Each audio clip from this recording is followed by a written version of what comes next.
Hello and welcome to the JB&M Sports Fanatic channel. What's good with you? And so here we go. Two teams here ranked in the top 10. We have the UCLA Bruins versus the Oregon Ducks for this matchup here. And so this will be a fun one between two teams ranked in the top 10 here in this one.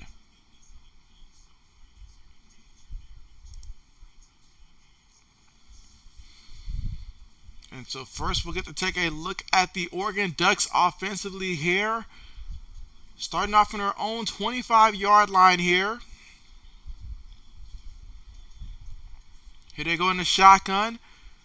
Receiver goes in motion, takes a snap, quick pass there, caught by the receiver, and that's going to be a pickup of 9 yards on the play for the Oregon Ducks. 2nd and 1 coming up.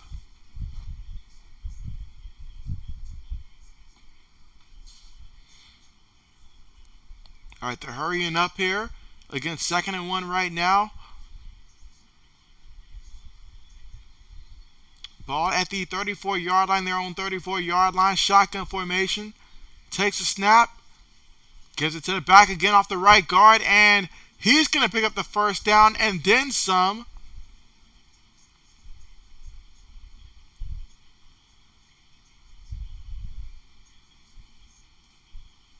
And so first down here for Oregon. Shotgun again. Again, they're hurrying up here, up tempo.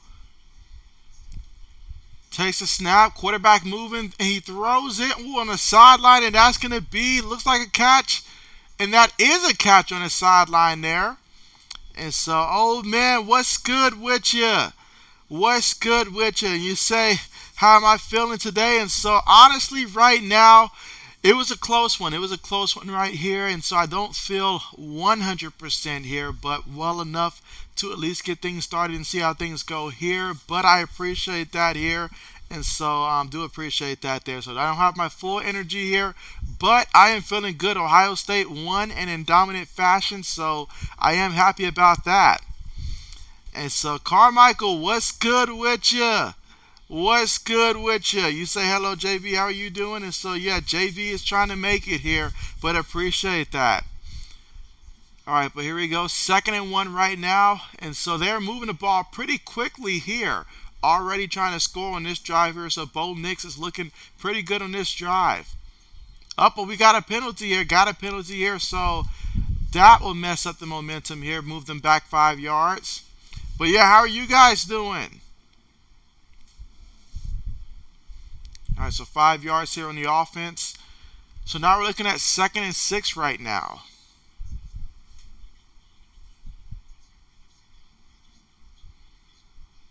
Again, first drive of the game here, and it's the Oregon Ducks with the football.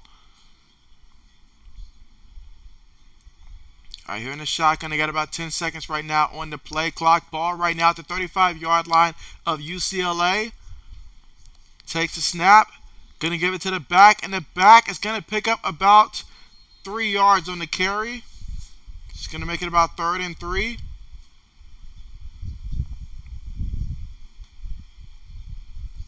It's going to be about 3rd and 3 right now. And let's see, old man says you're okay. So glad D-Hop is back. And so, yeah, he came back instantly, old man, and he picked up where he left off at. Absolutely, but I couldn't help but think about your fantasy team when I saw Andy Dalton put up like 27 fantasy points this past week or something like that. I was like, man, this is insane. Everybody goes off when they leave old man. Meanwhile, they get the ball to the back here, and the back's going to pick up about 3-4 yards and a first down here. Again, that was James with the carry here for the Oregon Ducks. Offensively, they're switching personnel here. Again, still first drive of the game, but I love the tempo. I love that they're able to move the ball on the ground here. I feel that that is huge. Let's see, Carmichael says you're doing great, and you're going to be 5-2 in fantasy after this week. Who are you playing this week, Carmichael, and where are you right now currently ranked in your division?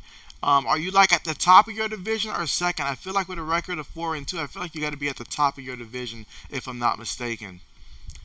Meanwhile, quarterback takes a snap here, and so that time threw the ball there, incomplete. Threw that one quickly, incomplete. 2nd down coming up here, 2nd and 10. His first incompletion today. Let's see, Carmichael says, you're going against someone who started AJ Green. Say less. Say less. If they're starting AJ Green, then yeah, say less. They're not even trying. Let's see. O says, yeah, I actually didn't mean to cut him. But yeah, I tell everyone when they leave my team, they play better, and so they do. Meanwhile, Knicks threw at that time and again incomplete. So now they're faced with 3rd and 10. And so for Oregon, the key is if they can come out there on first down, have a big play on first down, you make second down easier, you make third down easier, then you can stay within script here. But when you get to those third and longs and you're forcing Bo to have to throw that ball down the field there, that's where the defense gets the advantage here. And now we're facing 3rd and 10 right now from the UCLA 28-yard line. Shotgun formation here. Got about 4 receivers. Running back here. Again, ball at the 28-yard line here of the UCLA Bruins. Takes a snap. Pitches it to the back off the right side. And so, yeah, he's going to pick up 2 yards on the play. That's going to bring out the field goal unit. And let's see, Old says, but I got a feeling Mac Jones will go off this Monday. And so, I certainly do hope so. I certainly do hope so. I know the Bears defense won't be in the easiest of defenses to go off for fantasy points there, but it'll be a fun one. It will be a fun one. I mean, just glad that we're going to have a stream that doesn't include the Broncos on like a Monday night. I'm just happy about that. All right, but here we go. 44-yard field goal attempt here for the Oregon Ducks. Kick is up. Kick is on the way, and the kick is good.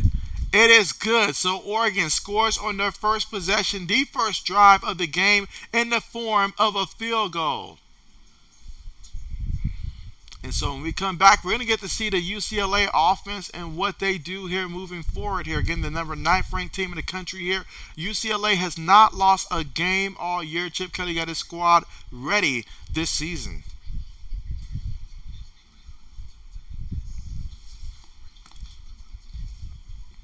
But I will say this, guys. I will say this. With fantasy football right now, things are extremely close. Extremely close. Like, even the people that's like in the last place of their divisions and stuff like that, there's still hope because of the divisions and how it's set up. So there's a long way to go in fantasy football. Because like I was looking at like my schedule and I was like, like a win would be huge, but a loss would be devastating as well. And so like it's really tough, really competitive. Let's see. Carmichael says he's going against Clown Motel, and you're right behind Clown Motel in your division. He's 5-1, so you're projected to win. So you should be in first after this week. And so bet. He is the defending champion in our league. He won last year's league in the championship, so he is our defending champion. And I think right now he's currently ranked number 1, if I'm not mistaken, overall, right above my team, which is number 2. And let's see. Old says, you have a strong feeling that Brian Burns is going to get traded to Kansas City. And so, ooh. Now, that would be a nice trade there for Kansas City, of course. And so, let's see. But now it's probably a good time to go ahead and get the next poll question up there. All right, so give me 1 second here. But again, right now we're currently at the commercial here, so not missing anything here. But we will get to see what UCLA is going to look like offensively here once we get back from the commercial.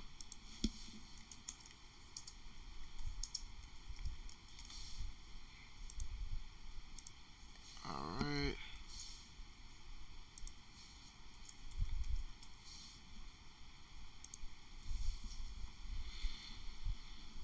All right, so the first full question right now is who's going to win? The UCLA Bruins here or the Oregon Ducks?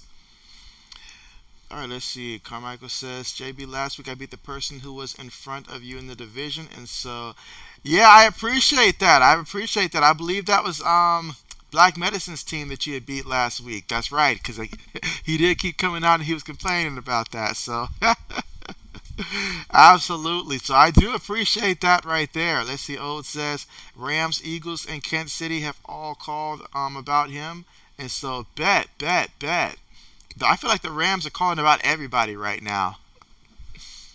They may have even called about me. Add me to their scouting department. Meanwhile, the Ducks kick is on the way.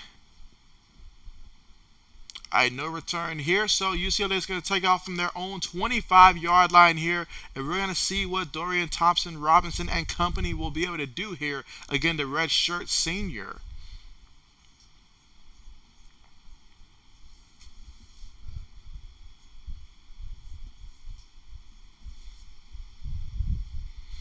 But yeah, I tell you what though, in my division though, like I think three of us are 4-2 right now in fantasy at the top of the division, and so no room for error right now. I play against one of them, and so but yeah, and then four of us are ranked in like well seated in the top nine.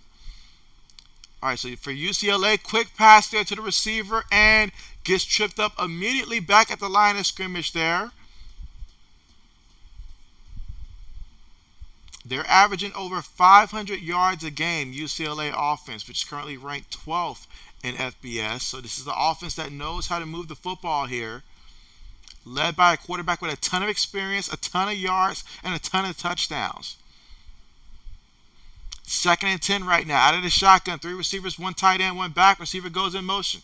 Quarterback's going to take it here. And so look at him go already, and he's going to pick up about 9 yards on the play. So now we got 3rd and 1 coming up. Let's see. Carmichael says he is 7th of 20th. And let's see. Oh, it says, I bet the Rams could use Cole Strange. Oh, wait, but they laughed at Bill Belichick when he picked him. And Cole Strange has been better than any offensive line on the Rams. And that's a fact. That is a fact. Yes, that is a fact. All right, but here we go to the shotgun here. Takes a snap. Quarterback looking. Going to thump it to the back here in the back. He catches it, but he stumbled there. I feel like that pass was so strong. The running back stumbled just catching it on the play. But he got a 1st down here. Picked up 7 yards on the play. And this is a quarterback that's playing as confident as any quarterback out there in college football right now. In this offense, they fully believe in each other right now. So this is going to be a great game. And let's see. Oh, it says you're 19th out of 20th, but your team will be making a comeback. And so, yeah, because I seen one guy who in my division who was like 17th, I think 15th or 17th, like a week or two ago, and he's already at 9th right now. So, and you got to be just at least 8th or higher, I feel like, to make the playoffs. Of course, you got to win. You know, either win your division or be the top 4 remaining. That's not a division champ. So, there's multiple paths to get in there. And let's see, Carmichael says, I beat Black Medicine with Skylar Thompson at quarterback. That's right, I remember. That's right, I remember. Exactly. That's one thing about having a 20-person league is that quarterbacks can win it, but you can still win it without a quarterback. All right, but right now, UCLA here facing 2nd and 2 right now. Shotgun formation here. Receiver goes in motion. Quarterback looking, still looking. Dumps it off to the back. The back spins out of the way of that one. Picks up the 1st. Great job there by the back out the backfield here. Turning what could have been a dangerous play there into an 8-yard pickup. Because immediately he had to focus on the catch and then immediately spin to get the defender off. Meanwhile for Oregon, that's just poor tackling right there. That's just poor tackling.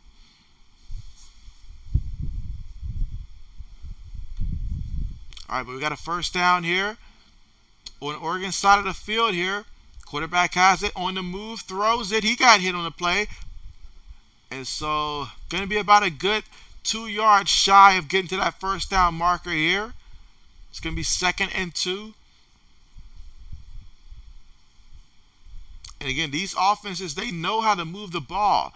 It's going to come down to attention to details in this one. You know, being disciplined, no penalties that make it, like 3rd and long or something like that. You got to stay focused here because you don't want to eliminate any of the hard work that you're putting in so far here on the drive. But here we go out of the shotgun here. Quick pass to the receiver. And so he's trying to make a couple guys miss, and he does, and takes it all the way to the Oregon 30-yard line right now. So again, this is the 1st drive of the game here for the UCLA Bruins right now. And again, they entered this game right now 6-0. We're here in the 1st quarter with about 7 minutes to go, and Oregon leads 3-0.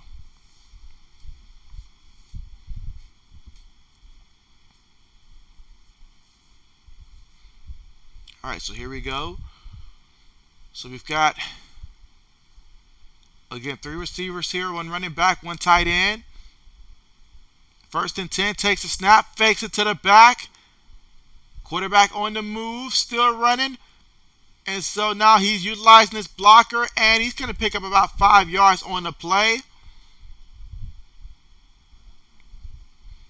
Let's see, but right now, so far, all the votes here for the Oregon Ducks to win this one. Let's see, Carmichael says in one of his other leagues, you traded 3 bench players for Jonathan Taylor. And so, that could be a nice trade that could come out, depending on who those 3 guys were that you gave up. And let's see, Ode says rumors are Patriots will not, let's see, KB is willing to get traded. And so he is willing to get traded, but the Patriots won't trade him. You say you would hate to lose KB, but you would understand why he would want out. And so, yeah, I can't blame him for wanting out right there, because it makes no sense how they're not utilizing him. That's like the biggest pet peeve perhaps I'm having for the offense right now, is that they're not utilizing him the way that I feel that we should be utilizing him and stuff like that. But I can't blame the man for that. I can't. And let's see, Carmichael says you hope DJ Moore gets traded. And so, Braden, how nice of you to grace us with your presence today, Braden. Wow. Meanwhile, UCLA throws the pass over the middle, and that's going to be completed to Allen there for a first down. There picked up about 3 yards there, and enough for the first. But let's see, Braden says, hey, JB, why did your Buckeyes have to destroy us like that? And so, Braden, we waited a long time for payback from what you guys did to us last time back in 2017. It's been forever. And so this was a long time coming here. A long time coming. But, but nah, it's just the offense that you guys have. That's why it looked as bad as it did. The offense just didn't move the ball at all. And so we knew the offense was going to hold you guys back in that one. If you guys had an offense, though, it would have been one heck of a game. But without an offense there, it was just only so much the defense can do. And let's see, Carmichael says, I can't wait to watch Penn State tonight. And so Penn State plays against Minnesota, if I'm not mistaken. And let's see, old man says, how about them Buckeyes? That's right, how about them Buckeyes? Making me proud. Meanwhile, though, quarterback took a shot into the end zone there, but unable to get that completion. Norwood was the intended receiver there. In the double coverage there, incomplete. And so that was a tight window. He was trying to throw it in there, too. And so that was just not going to happen there. And so, yeah, lucky for him, the safety wasn't able to get into a better position to pick that off. But 3rd and 3 right here, shotgun formation. You got 3 receivers, 1 tight end, 1 back. Snaps the ball, looking in the pocket, on the move, still looking, throws it. It's going to be completed, and that's going to be a touchdown. But wait a second.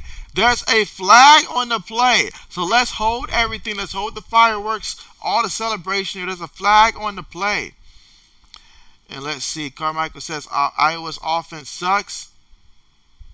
And that's going to be a hold there against UCLA on that one. And so, let's see.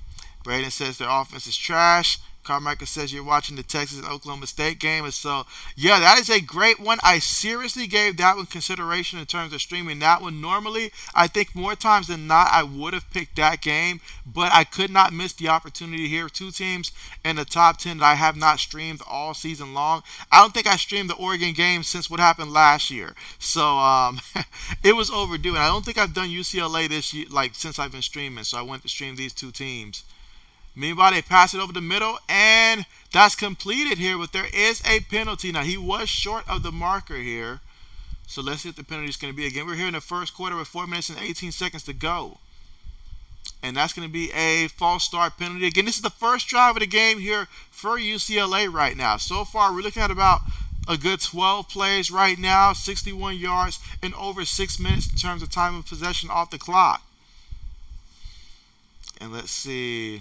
Carmichael says, you're going to have to keep hoping, Braden. Let's see, Braden says, I've been hoping for Iowa to have an offense for years now, LOL. Braden says, Clemson came back against Syracuse just like they did in 2018. And so, oh yeah, is that game finalized now? And so I was hoping Syracuse was able to come through with that one. All right, but here we go. UCLA taking a shot now. And, oh, man, almost picked off.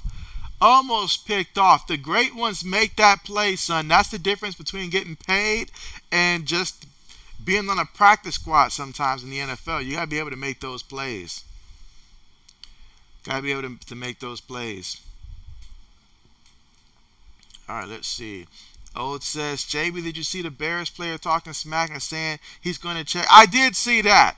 I did see that, old man. That did not make me happy. That made me upset and want to just steamroll them as much as possible here. So I surely do hope that the Patriots go out there and do it for us. But meanwhile, though, this drive does conclude in points as a 47 yard field goal was just converted by UCLA. So we are all tied up 3-3. Both teams have had the football once. Both teams come away with a field goal here in the first quarter with 4 minutes and 9 seconds to go. And so, as you can see, time is moving pretty fast in this one because these two teams know how to move the ball. It's going to come down to a matter of finishing with touchdowns as opposed to field goals.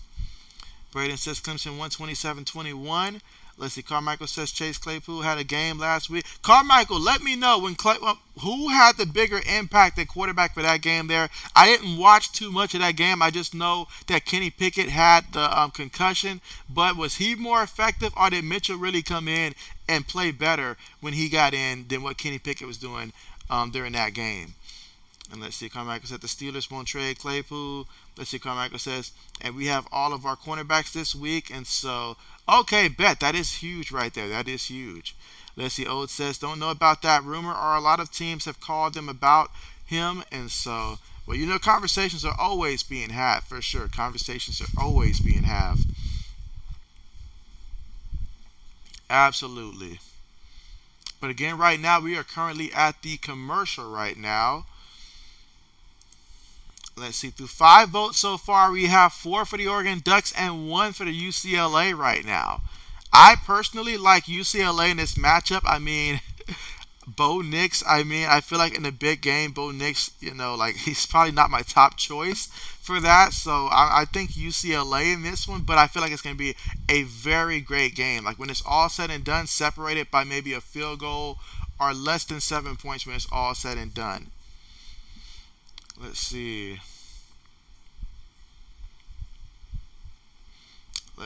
Carmichael says, honestly, Mitch did great, but I still want to stick with Kenny. Mitch is a great backup quarterback. I agree with that.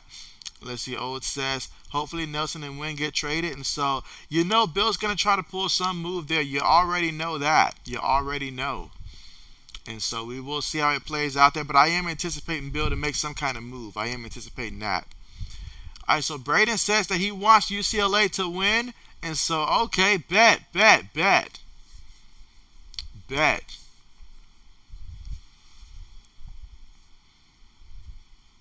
All right, so getting ready to come back here from the commercial. Again, both teams here have had the ball once in this one here, so we're about to have the kickoff here.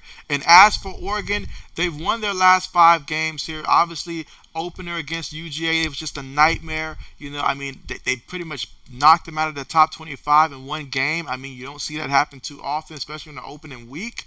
But Oregon since then has definitely been, they learned from it. They've been a better team since then. And so we'll see how they do the rest of the way here. But look at this return, making a couple guys miss here. And so he gets stopped at about let's see where they mark him at. But that was a nice return there, making a couple guys miss on the play.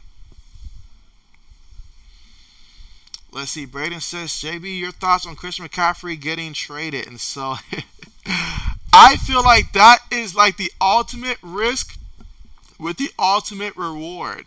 I say that because Christian McCaffrey, in theory, if this was just on paper, if this was just Madden and stuff like that, this is amazing. There's so many things that Christian McCaffrey can do, and a running back like that can help a quarterback shine, especially something like if they have Trey Lance out there next year. The combination of a Trey Lance and Christian McCaffrey, that would be a deadly combination, assuming that Trey Lance becomes what they think he can be. But for Jimmy G, that's going to help Jimmy G get that receiver out the backfield, and there's so many things that they can do with that. That takes some pressure off of Deebo Samuel, some pressure off of George Kittle, Brandon Ayuk. Those guys, they're going to be better because of it. Now on the flip side, the poor medical staff down there in San Francisco, that every year they already have their hands full with all the running backs that are constantly getting hurt. Somehow in that system, they're always getting hurt. And Christian McCaffrey, he's the poster boy for what could have been, what should have been, what would have been if he didn't get hurt. as of the last couple of years. And so that is a real concern. How healthy will he be? But I will say this: San Francisco is used to plugging different people in the backfield, and so if he has to, I'm pretty sure that they're going to reduce the amount of carries that he will get between the tackles, and they're going to utilize him. And I feel like this is a very big move for the 49ers here. I do like it there for them. And I feel like this kind of move right here is the kind of move that's going to play off. Like if you get into a situation like last year when the 49ers and Rams played, that's the difference between getting put out in the NFC Championship game or NFC Divisional round and advancing, I think, at least one more game with a guy like Christian McCaffrey back there. Especially, he's going to be rejuvenated. The team goes out there and starts winning, and they can win even if he doesn't play to where he doesn't have to do it all. So I love it. I love it. I love it. I give that trade a B plus. Only reason why it's not an A is because that injury thing, though. That injury thing is real, and nobody catches the injury bug like the San Francisco 49ers do. So that's my only concern when it comes to that trade right there. As for the Carolina Panthers, though, I mean, you're stocking up on picks here. You need a direction, but woo, Carolina's a mess right now. That's like jumping into a hot garbage bin outside right now. Like, I don't like that situation at all. If I'm a head coach, I'm turning that down. I'm sorry. I'm turning that down. You're setting me up to get fired. So unless you're going to give me a massive contract to where 2-3 years in when you fire me because the team can't turn around quick enough, I'm going to get paid a lot of money. I don't want that job. I don't. All right, but here we are here back from the commercial here. Oregon to the back, and so the back's going to try to bounce outside. Now he's trying to cut back in. He's getting bopped around out there, but he's going to lose a yard on the play. Great job by UCLA on that one. All right, let's see.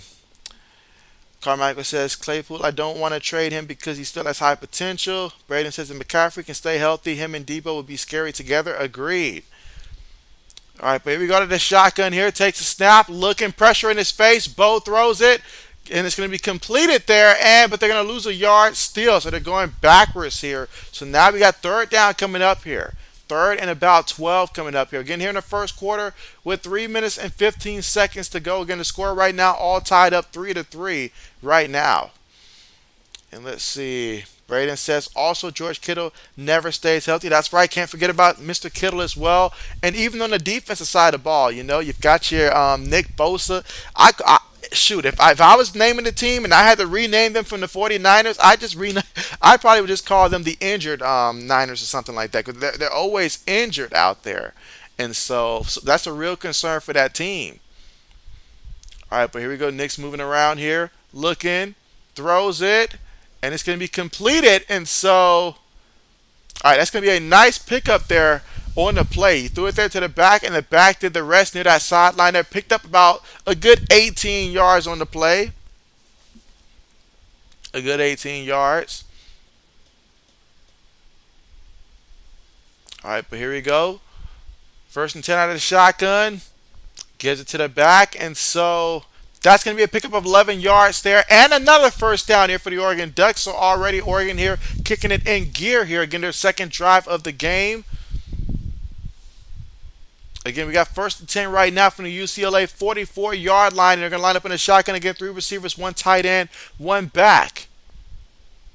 2 minutes to go here in the first.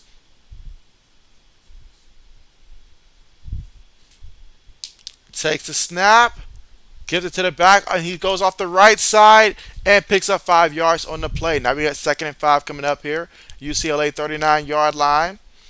Let's see, Braden says, CJ Stroud to the Panthers. I know you would like that, JB. I would not. I would not. The last thing I need is for another person to have another reason to say Ohio State quarterbacks can't perform when you're going to throw them in a dumpster fire. No. I'm good. I'm good. My man, Justin Fields, almost got to say a prayer for this man every day going out there behind that Chicago offensive line and with the guys they put around him. It's just tough for him. I don't need to see another. I want to see CJ Stroud, honestly, go to a team. Like, I'd be happy even if he went to Houston, honestly. I'd be happy with that. I would be okay if he went to Houston or something like that. Just don't let it be Carolina. Just don't let it be them.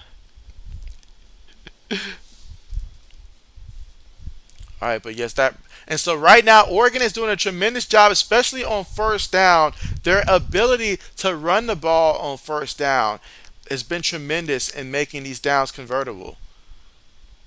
Here we go again out of the shotgun, and so now some trickery here, and so Bo just chunks it up there. Oh, incomplete, incomplete. That time they got a little fancy, and I mean I get the trickery, but at the same time I don't, because what you're doing is working. Like I don't get it. Why are we out here, doing behind the backs when it's just so simply to just go up there and basically just lay it up in terms of basketball? It's just simple. It's working. Just stick with what's working. But they're trying to get fancy out there when they don't have to. And now after that incompletion, now we got second and 10. On the current drive, 7 plays, 41 yards, 3 minutes and 16 seconds in terms of time of possession off the clock. Again, out of the shotgun, 2 seconds on the play clock. Got to snap the ball, and they do just in time. Throws it, and that's going to be completed to the receiver. He's going to pick up about 4 yards on the play. Now we got third and 6 coming up. Let's see. Carmichael says, JB, what's your favorite jerseys in the NFL, not counting the Pats? And so, well, honestly, this is going to sound kind of boring, honestly, but I have just always been a fan of the Raiders jersey. I mean, I know it's probably not a popular pick there, but I love the color silver and black, and so for me, the Raiders color has always been a color that I've always enjoyed throughout the years. I would say I am more fond of like the Chargers' current uniforms. I used to hate their jerseys, but now I love their like powder blue jerseys and stuff like that. Let's see. Aside from that, let's see. Trying to think other jerseys that JB really likes. I would have to say, I'll say that those are some of my top jerseys right there. Honestly.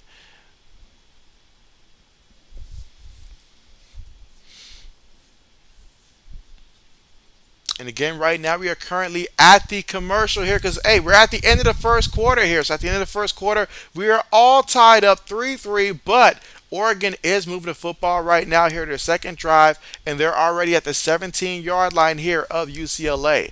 Again, so far in the drive, 9 plays, 54 yards, and over 4 minutes in terms of time possession off the clock. And so since we are at the end of the first quarter, I will end this portion of the poll.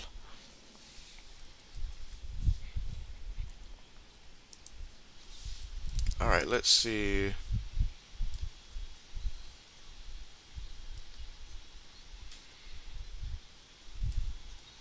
But yes, another wonderful day of college football here. Hey, how did you guys feel about the whole, Kyler Murray and Cliff Kingsbury? I'll just call it heated conversation on the sideline. Do you feel like it was much of nothing, or did you feel like there was really something behind that? I know they both tried to play it off, but hey, that's what most people do. Unless you're Antonio Brown, you go out there and you just try to play like it was no big deal. But how did you guys feel about that thing right there between those two guys? I mean, I know it's natural to see sideline, like interactions like that, but between the head coach and the quarterback for it to get like that, I mean, that's crazy. That's crazy. Let's see. Carmichael says, you have the Panthers picking number 1 in the draft and either picking Cedar Stroud or Bryce Young. I'm praying that it's Bryce Young. I'm really praying that it's Bryce Young. I will be hyping up Bryce Young more than anyone else if Carolina has that first pick, which I agree with you that I think it's going to end up being that way. And so, let's see. Carmichael says, I think Kyler wanted to play Call of Duty. That's what it came down to. That's what it came down to.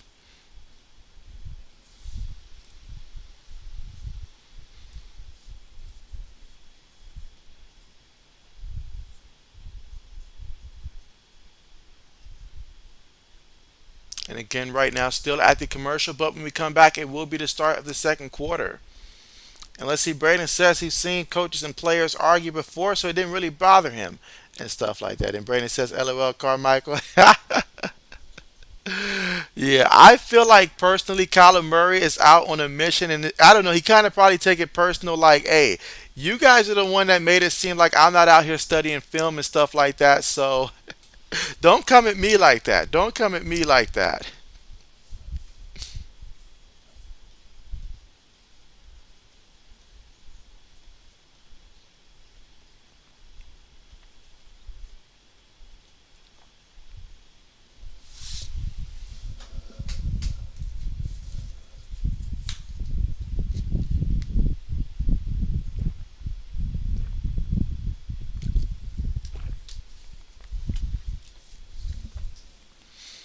All right, but again, coming back here from the commercial,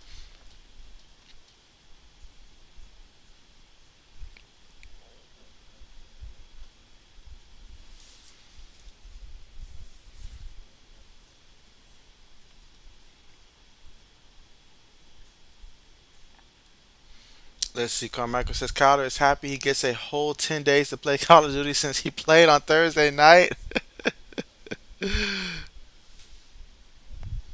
Let's see. Braden says, I remember when Matt LaFleur was in his first year and Aaron Rodgers, let's just say, exchanged some words. Aaron Rodgers is exchanging words with everybody out there. I feel like he'd be a jerk of a teammate if I had to really play with Aaron Rodgers. Him and Brady both. I feel like they'd just be jerks, honestly, out there at this point of their career, especially if I was a newer guy. If I was a veteran, they'd show more respect, but as a rookie, nah, they wouldn't show much respect for a rookie, especially a rookie wide receiver out there.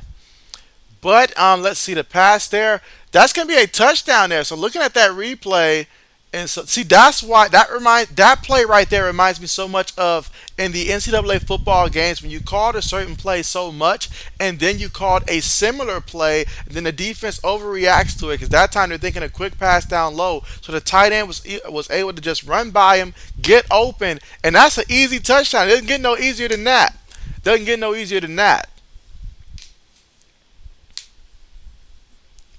And so extra point is good. So Oregon with the touchdown, first touchdown of the day in the early seconds of the second quarter. It happened so quickly, and they're up 10-3.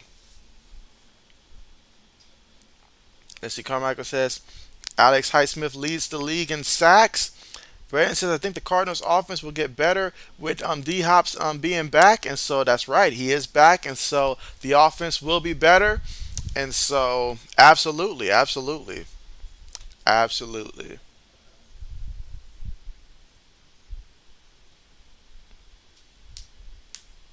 I mean, that division is up for grabs, but after what the 49ers did, I mean, it's hard for me to think of another team in that division, especially how the Rams have been looking so far this season. I like the 49ers in that division. All right, let's see. Carmichael says, Braden, what do you think about the Packers trying to trade for Chase Claypool?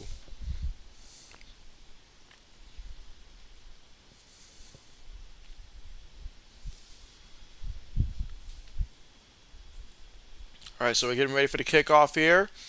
Again, Oregon up 10-3 right now here in the second quarter. Early second quarter here.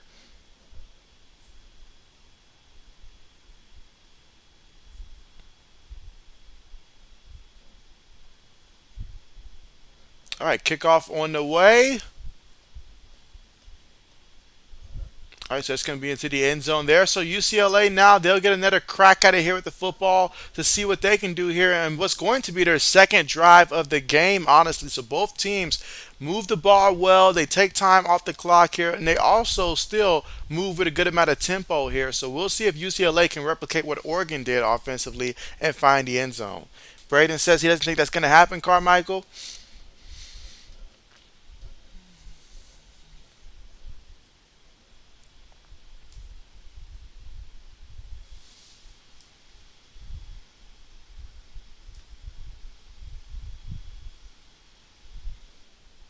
All right, so here we go. Takes a snap here, and quarterback going to keep it himself here. And so had the option there to give it to the back or keep it himself. Opt to keep it himself there and picked up 5 yards on the play. So now we're looking at 2nd and 5 right now from the UCLA 30-yard line.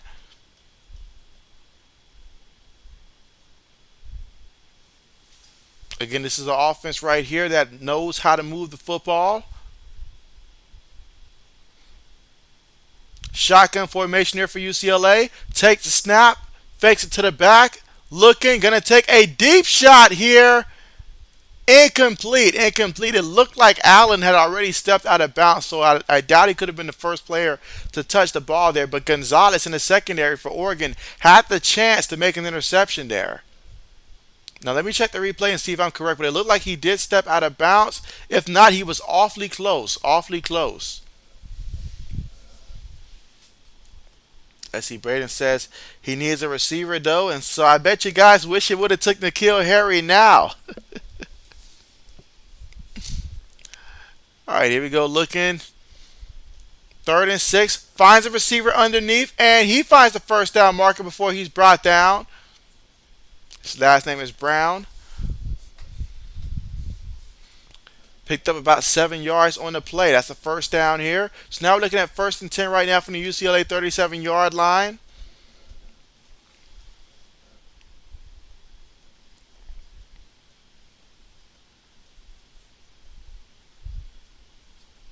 All right, here we go to the shotgun. Takes a snap. Gives it to the back, and the back off the left side, spinning through defenders, running through defenders, takes it all the way to about the Oregon 48-yard line. Picked up about 15 yards on the play. Let's see, Carmichael says Packers need to try to sign OBJ. Right, gives it to the back and picks up about 6 yards on the play. They need to get Aaron Jones more involved. Get my man Aaron Jones more involved. All right, here we go to the shotgun again. 2nd and 4. Gonna give it to the back, and the back still on his feet here.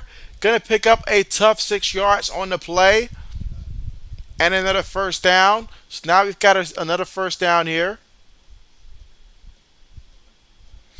Let's see. Old man says Packers need to trade for Nelson for New England.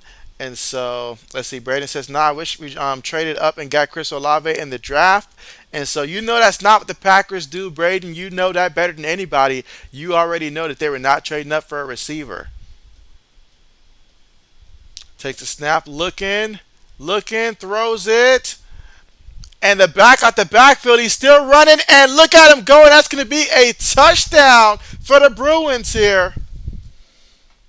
Keegan Jones out the backfield here for the touchdown. Was able to show off that speed on the sideline. That time they got him near the sideline there, and that worked out wonderfully. Nobody picked up the running back, and by the time they identified him, he had the angle, and it was just too late. Number 10, you're just too slow, son. It wasn't going to work. And let's see. Braden says, yes, Carmichael. All right, there you go. Extra point is good. Extra point is good. And so all tied up 10-10 right now after that touchdown. So both teams started off with a field goal their first drive and then a touchdown their second drive here. And so things are really interesting here. We have a great game on our hands.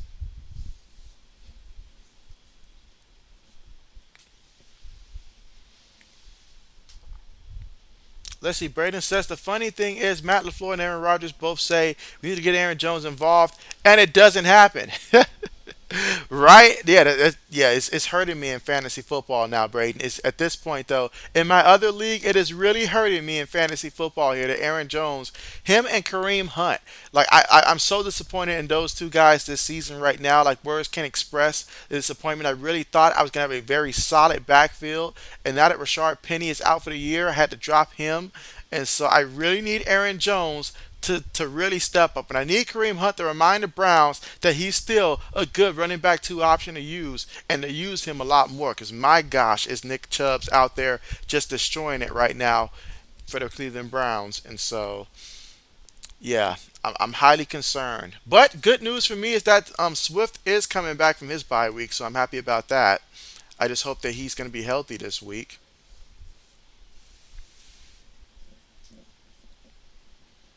All right, but again, right now we are currently at the commercial here.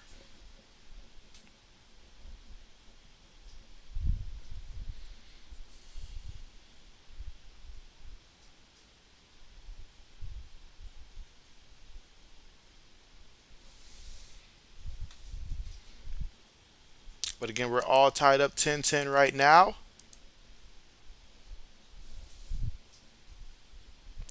But let me know this. I have a question here. It's not related to football, or I guess it could be. But what is the first, or I guess the oldest video game that you recall ever playing in your lifetime? The old or the first video game you ever played in your lifetime, or oldest that you can recall. Let me know that in the chat. The oldest video game that you can recall ever playing.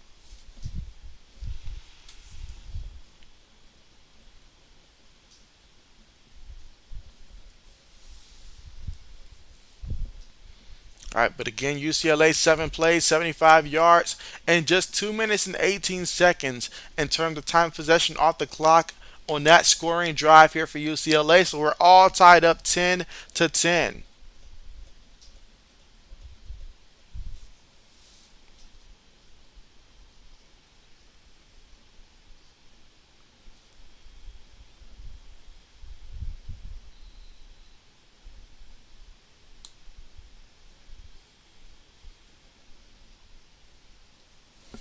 All right, so Braden says Madden 11. Are we sports? Okay, so that's the oldest video game that you can recall playing. All right, meanwhile, let's see. They're going to take over from their own 25-yard line. So last time out there, we saw the Oregon Ducks drive it down there, and they were able to score a touchdown. So let's see if they can keep things going right now here. But both drives, really, they did move the ball fantastic, particularly their ability to run the ball on first down. I feel like that is where Oregon's at their best when they're able to go out there on first down and pick up a good 7, 8, 9 yards on the carry and make second down that much that much shorter.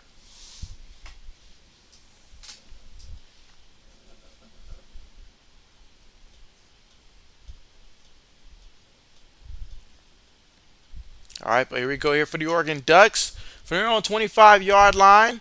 Got to snap the ball here, and they do. But it's going to be stopped, so it's going to be stopped. So that's going to push them back 5 yards with delay of the game.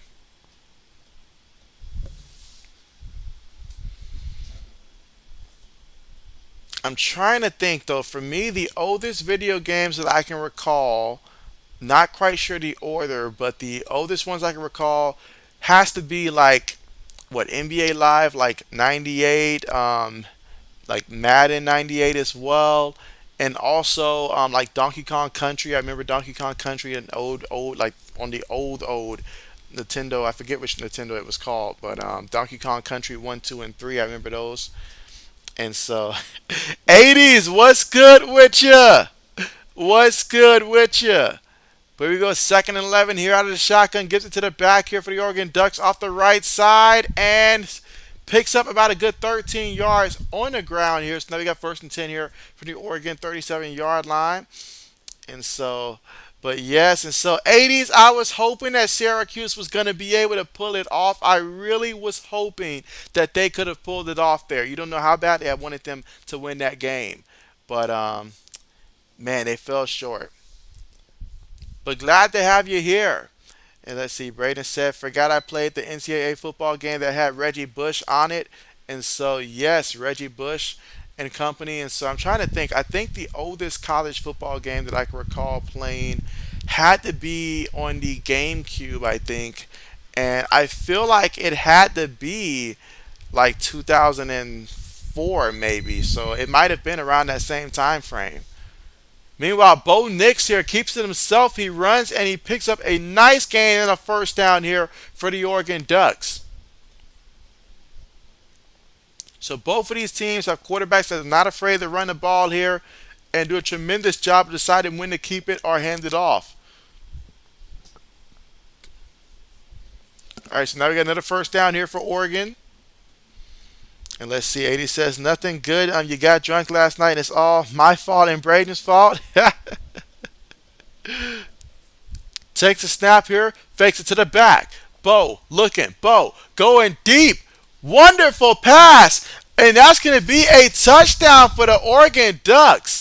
So how about that? And I have to compliment Bo on that pass that he made right there, because when he was with Auburn, I did not see him make passes like that. But that was a beautiful pass. When I saw how that ball looked in the air, I knew that that had to be completed right there, because that was just a beautiful pass. He stepped into it there, lofted up there. It was a wonderful pass and a touchdown. Let's see. 80 says, I remember getting in trouble blowing off practice to play Madden. Let's see. Braden says, don't know how it's me and JB's fault, 80s. And so let's see. 80 says, JB, how you feeling? And so, yeah, so right now, I am feeling okay right now. It's like I took a nap here before the stream, so I did miss some of the Ohio State Iowa game there. But honestly, JB just needs more fatigue. Like JB's been feeling very fatigued as of late, along with some other stuff, and so. But I'm feeling okay right now. I know after the stream, I'm probably gonna end up going back to sleep for a couple hours, then wake up. It's crazy. It's really crazy right now. JB's really hoping that I just get better, but at the moment, I am feeling good. So I appreciate you asking that, 80s. And let's see, 80 says, "Trust me, Braden, it's your fault."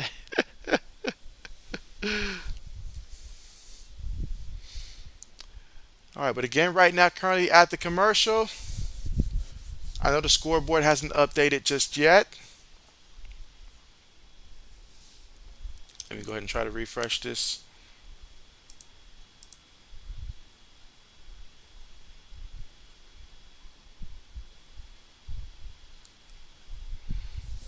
Let's see. Braden says, "Hope you get better soon, JB." So yeah, I appreciate that. I appreciate that. I really appreciate that.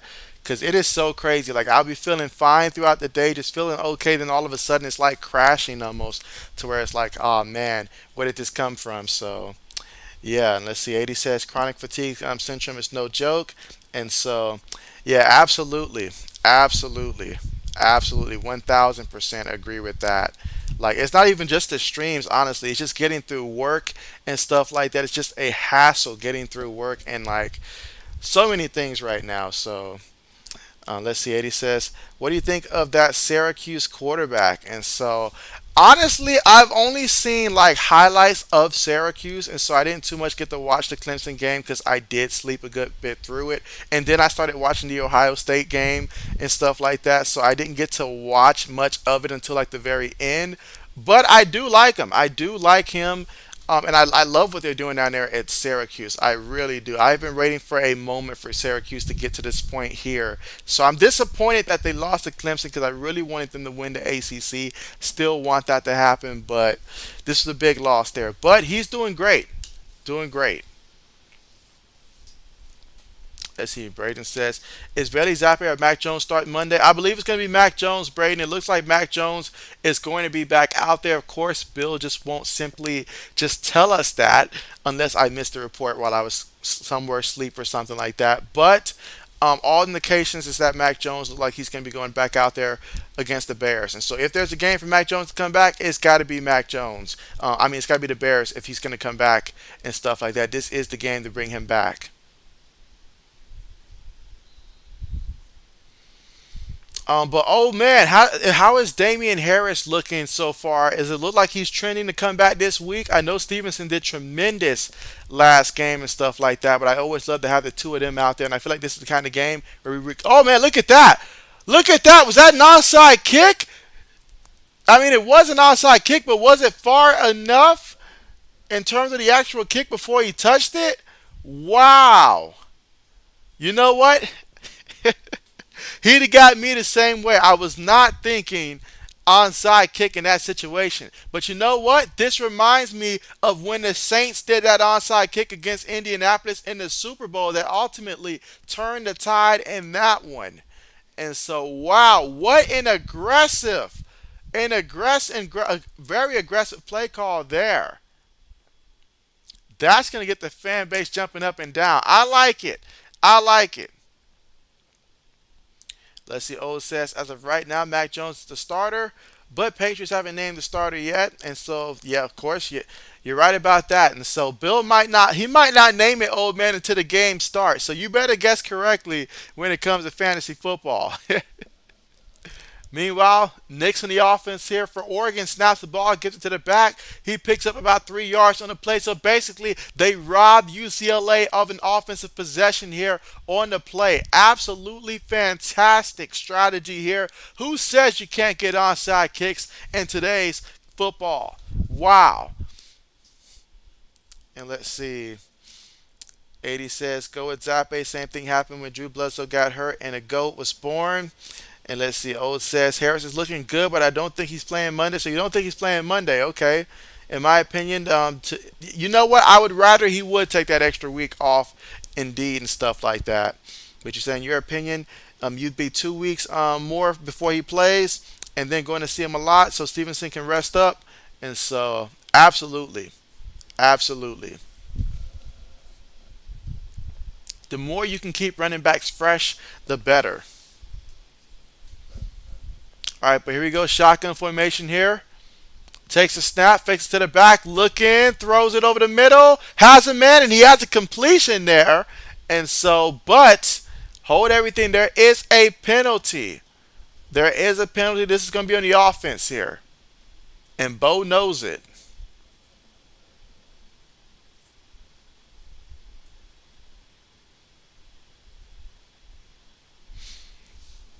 And so let's see. 80 says, "Old man, how is therapy going?" And so, yeah, let us know how is therapy going, old man. I know that you did mention in the past, I believe that there is a window before you'd be able to finally get some breaks and stuff like that. So let us know how that's going.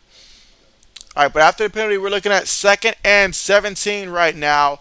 And so Oregon up 17-10 here in the second quarter with 9 minutes and 28 seconds to go.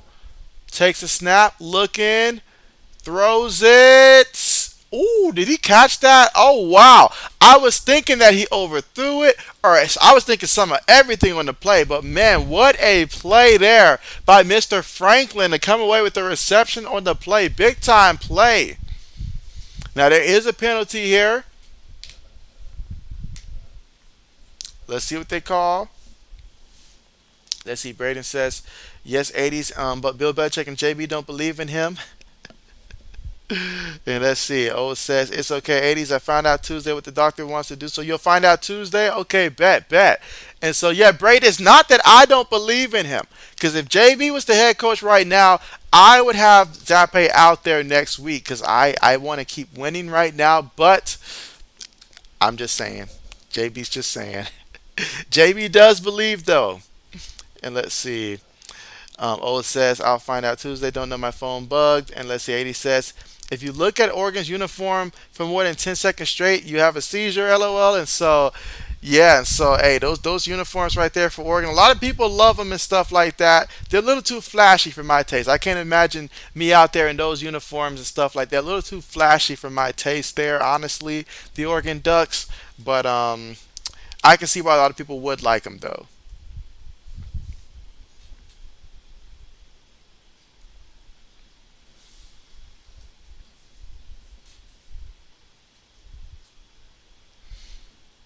Let's see. Raiden says, "I'm just joking, JB." And so I know. Believe me, I know.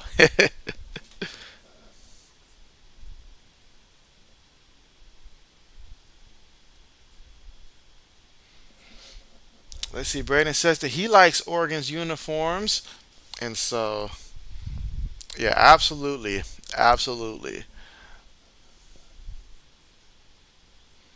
I mean, I just love like the uniforms. I don't know, like maybe I'm just more of a traditional when it comes to like consistency throughout the uniforms and stuff like that. I know what they're gonna look like. Like obviously, it's gonna sound biased. Love Ohio State uniforms. Love the helmets there. Love USC's uniform. It's just the feel that I get from knowing like the history behind the uniforms and stuff like that. So I do like when there's a good amount of history behind the jerseys and stuff like that. And let's see, Braden says he liked them more when Marcus Mariota was playing for them. And so now they did have a different feel back then. And so like guys like Mariota, they had this one quarterback, I think his name was like Dixon or something like that, Anthony Dixon and stuff like that. Back in that era and stuff like that, it was, at its like I feel like at its peak. Let's see. Braden says JB like gray helmets.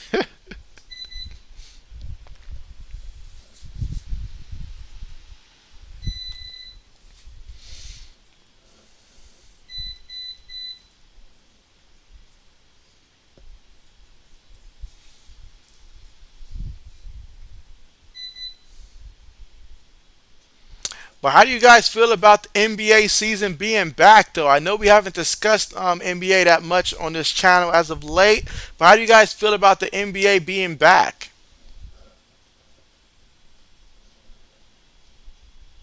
And let's try not to mention JB's Lakers now. I'll just go ahead and get ahead of that. Lakers are what people thought they were, so let's not dive too deep into that. All right, but here we go for the Oregon Ducks. And so right now, ball is at the UCLA 35-yard line. Take the snap here, quick pass to the receiver. And the receiver trying to make some guys miss here. Fighting forward and picks up about a good 5 yards on the play. 2nd and 5 coming up.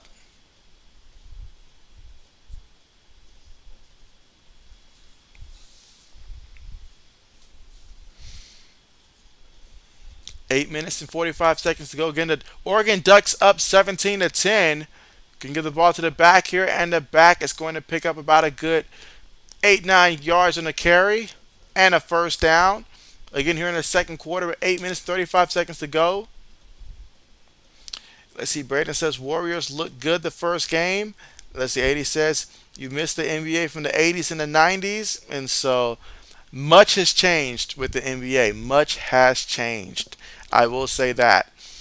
This Laker team is built a lot better for that style of play as opposed to just outside shooting and with range, because quite frankly, we're just not shooting. And I don't understand how a man like Russell Westbrook can go out there and have the performance that he's having and take home that much money and still feel like he's contributing to the team and he's not the problem and stuff like that. But that's a conversation for a different day. Conversation for a different day. Meanwhile, Oregon here, 2nd and 10. Takes a snap. Gives it to the back off the left side here. He picks up the first down before going out of bounds. Ran for 11 yards on the carry.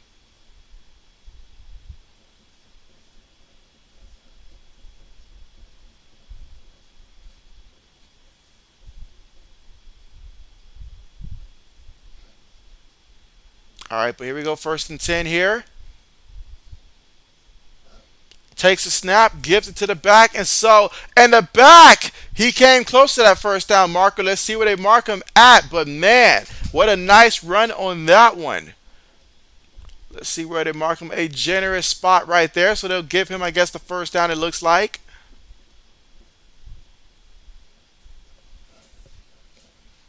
Or let's see, yeah, 1st and goal here. 7 minutes to go here before the half. Let's see, Braden says Pelicans and the Hawks are sleepers to win the finals. And so if the Pelicans to stay healthy here, that will be very fun to watch. And so Oregon right now mixing things up. A lot of movements here, but you only got 3 seconds right now on the play clock. You got to hurry up. Snaps it.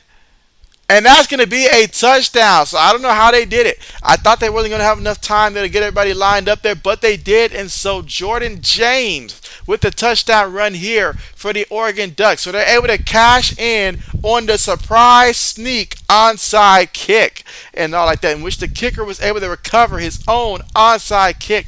You just can't draw it up any better than that. To have the kind of faith to call that play in that situation, the game of this magnitude, wow. The guts paid off. Let's see. 80 says MJ, Magic, and Bird never took a load management day and missed a game. LOL. And so that's a fact. That is a fact. And so that error right there, I missed that error. Even in the NFL, I do miss the error where running backs were able to just go out there and just, pretty much play most, if not all, of the season. So you're right about that. A different breed, but so much has changed. And so, absolutely. Let's see. Braden says, guess I'm going to have to make Russell Westbrook accounts. And so, let's see. 80 says, Braden, please do. Let's see. Braden says UCLA's defense can't stop them. And so, I feel like that's the same for both teams, but they stole that extra possession. So that's going to be huge. That is going to be huge.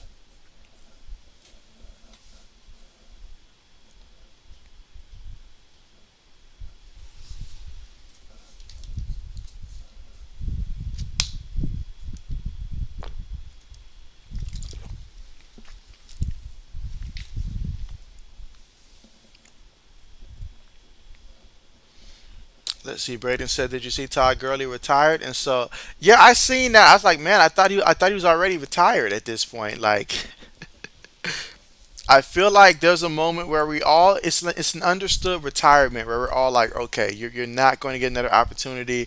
We all know you're retired. You may not officially filled out the documents to retire, but we all know you're retired. And so, Man, but what a fall off though, because I remember like Todd Gurley there that season with the Rams where he basically led them to the Super Bowl before the wheels all came off there. I mean, wow. On the verge of something special for a career just to have injuries derail it. Injuries certainly do alter careers. Let's see, 80 says, I remember Mario and the rest of the quarterbacks played 3 quarters in preseason. And so preseason used to have different meaning as well. To this day, Pop Brown is always saying the starters need to play more. Pop Brown wants the starters to play almost all of the preseason. And let's see, 80 says, I thought he retired after the Super Bowl, lol, but he was awesome for a while. And so that he was. I mean, for a while, Todd Gurley, I mean, he was awesome, but when it fell apart, it fell apart. And I mean, it fell apart.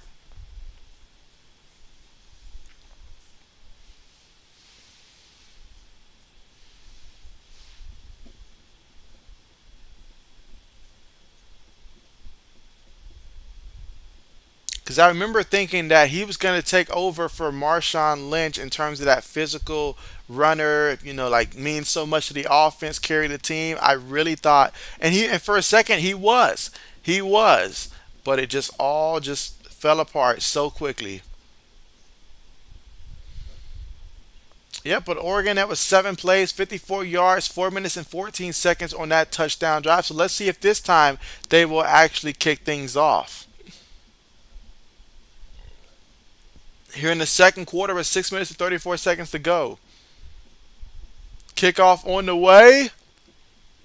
No return, so UCLA will start off from their own 25-yard line, trailing right now 24-10. Let's see, Braden says he had bad arthritis in one of his legs from an injury he had back in college. And so, good old Todd Gurley. Good old Todd Gurley. I remember him back at UGA.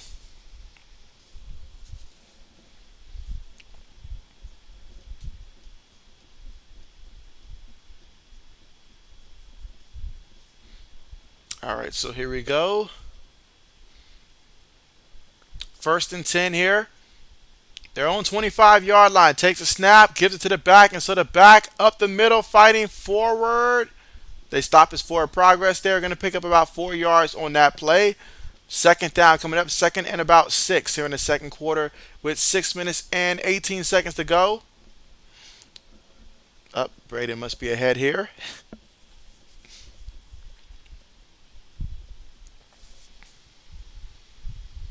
And let's just see.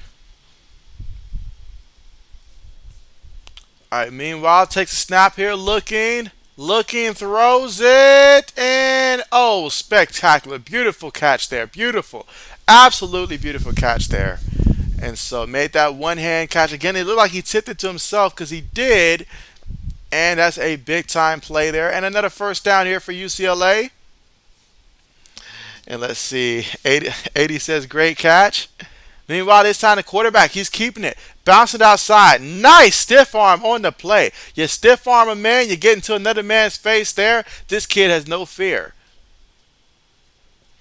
5 minutes and 39 seconds to go here in the second quarter.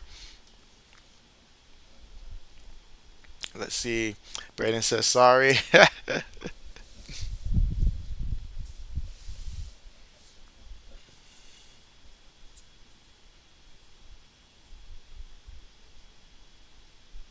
Takes the snap here, gives it to the back off the left side. 35, 30-yard line here. So another first down here. Picked up about 16 yards on that carry. Again, UCLA right now trailing by 2 touchdowns, 24-10, after the surprise onside kick that Oregon did. Snaps the ball, gets it to the back. Off the left guard, picks up about a good 7 yards on the play. 6, 7 yards.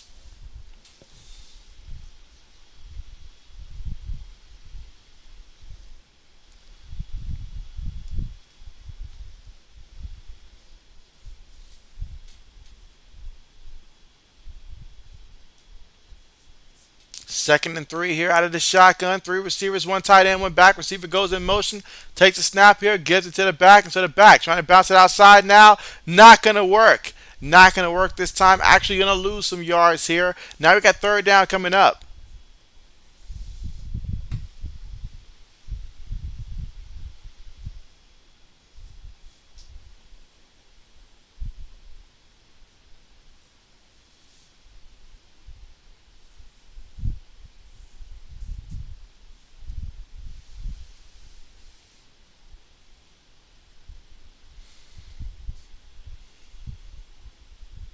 All right, here we go to the shotgun here. Quick pass to the receiver. And slides away from one guy, but gets back to the line of scrimmage here. Fourth down coming up here for UCLA. 3 minutes and 40 seconds to go.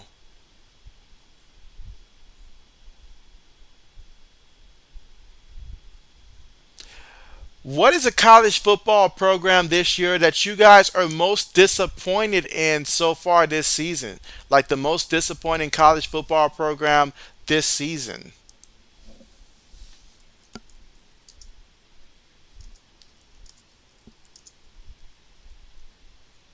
Meanwhile, kick on the way, 44 yards, and it is good. So the score right now, Oregon 24, UCLA 13 here in the second quarter with 3 minutes and 10 seconds to go in this one.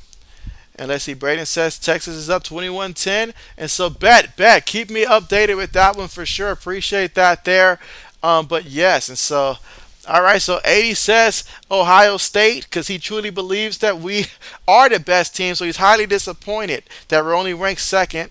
And let's see. Braden says Miami. And so 80 says, sorry, the Ohio State. And so let's see. 80 says he agrees Miami. And so Miami is certainly one of the teams up there that I would put up there. So you have Miami. I put Miami up there. Would you put Notre Dame up there potentially? Another team I'll throw out there, Wisconsin. I'm gonna throw Wisconsin out there as well. They're not gonna escape, unscathed in this one. Wisconsin has disappointed me in the Big Ten. I thought that they'd be better than what they were so far this year, so they're a disappointment this year as well. There's been some disappointing teams.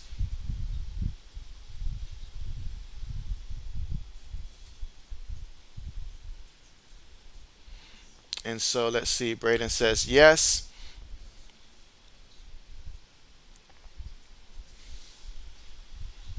Yeah, there's always quite a few disappointing teams, but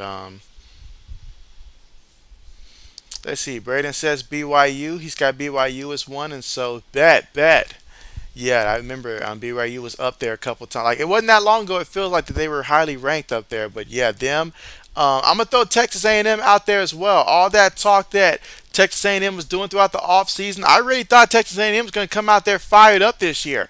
But something didn't look right when they played against them Hurricanes. I remember that. I was thinking to myself, you know what? Both of these teams they look kind of bad, like offensively. So it was just really bad. So I'll say Texas A&M for what I thought they were going to be able to do this year, considering all the other teams in the SEC that's just playing lights out. All right, so Braden says the Razorbacks this year, and so bet.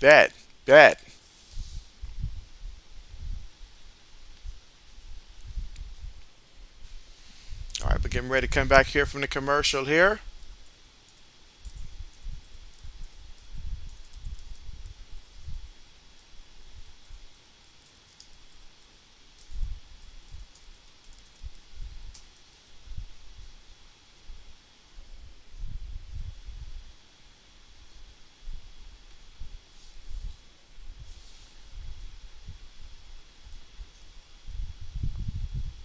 All right.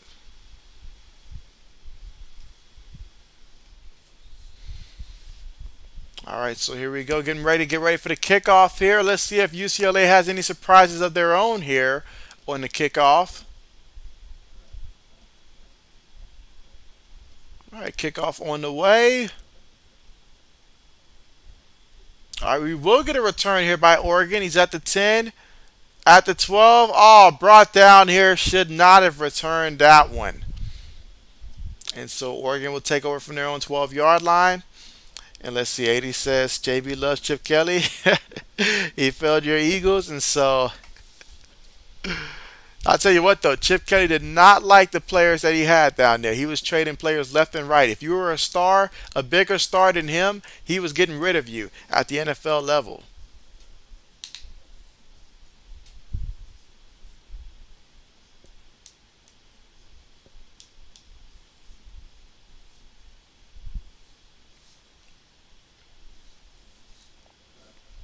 All right, so here we go.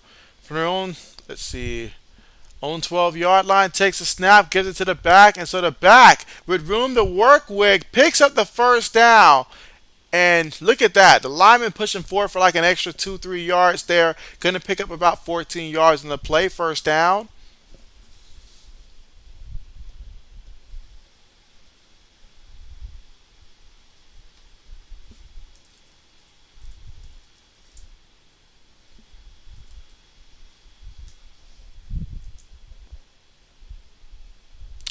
Takes a snap out of the shotgun here, gives it to the back, and so the back picks up about a good 6 yards on the play.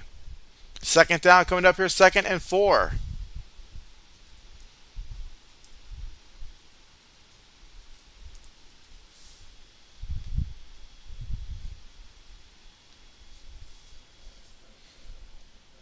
All right, but here we go out of the shotgun here. Takes a snap, quick pass there, caught by the receiver, and he's going to pick up enough for the first down.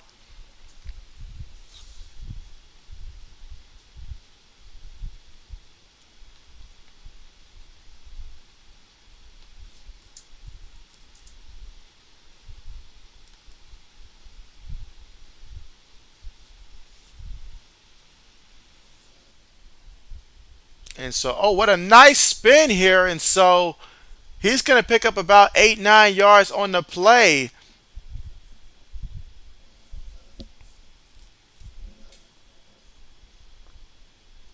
I will say this though, 80s, my favorite coordinator that the Eagles have well, I'll just say have in recent years that I've been watching football was when you guys had Jim Johnson as the defensive coordinator. I feel like he was an amazing defensive coordinator for the Eagles throughout his time in Philadelphia. Because I remember back in the day, I think the Cleveland Browns were considering hiring him potentially as a head coach. They ended up taking Romeo Cornell there from the Patriots. But man, I remember Jim Johnson, and so I would always on that corresponding Madden hire Jim Johnson as a head coach of a team that I was taking over and trying to rebuild back then. So the great Jim Johnson was a fantastic defensive coordinator when he was the coordinator for the Philadelphia Eagles back then.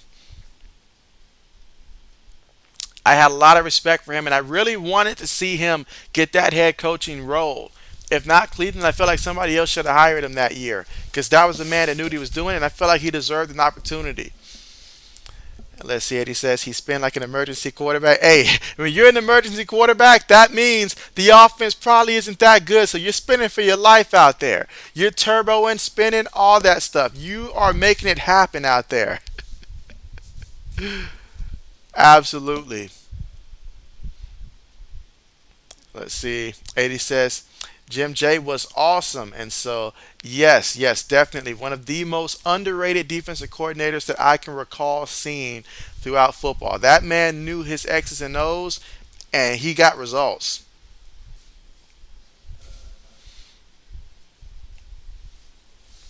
All right, but right now we got, let's see, Oregon had called the timeout. There's 55 seconds here, guys, before the half. Oregon's up right now, 24-13. Oregon has the football right now, 2nd and 8 right now, and let's see what they do.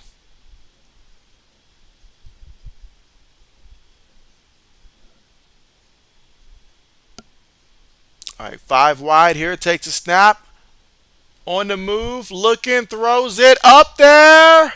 Oh my goodness, bro, you just tackled the man for no reason. Did you not see where the football was at?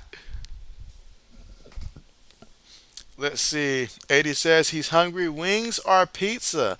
And so, oh man, whenever there's in doubt, I mean, you gotta get you some. I feel like this is a pizza kind of day, 80s. I do feel like it's a pizza kind of day, honestly. That sounds real good, honestly. But then again, some wings as well. But I'm thinking pizza. Let's see. 80 says ref threw some laundry, and so yes.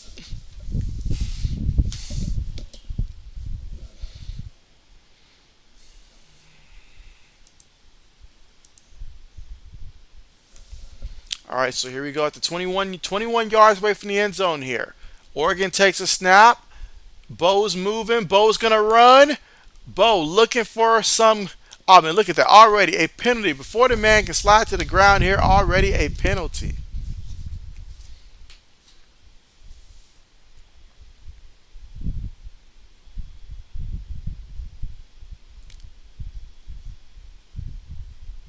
Let's see. 80 says pizza it is. There it is. There it is.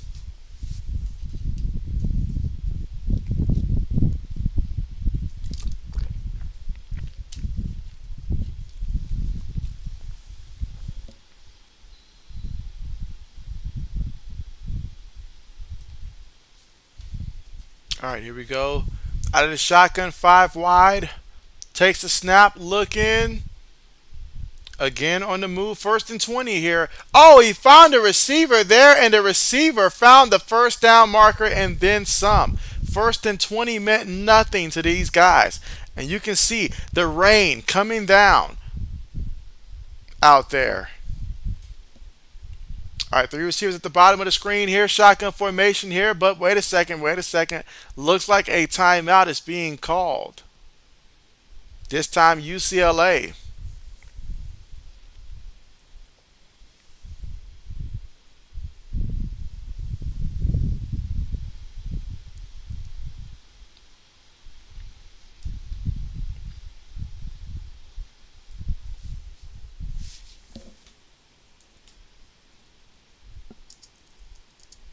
And so we are almost at halftime.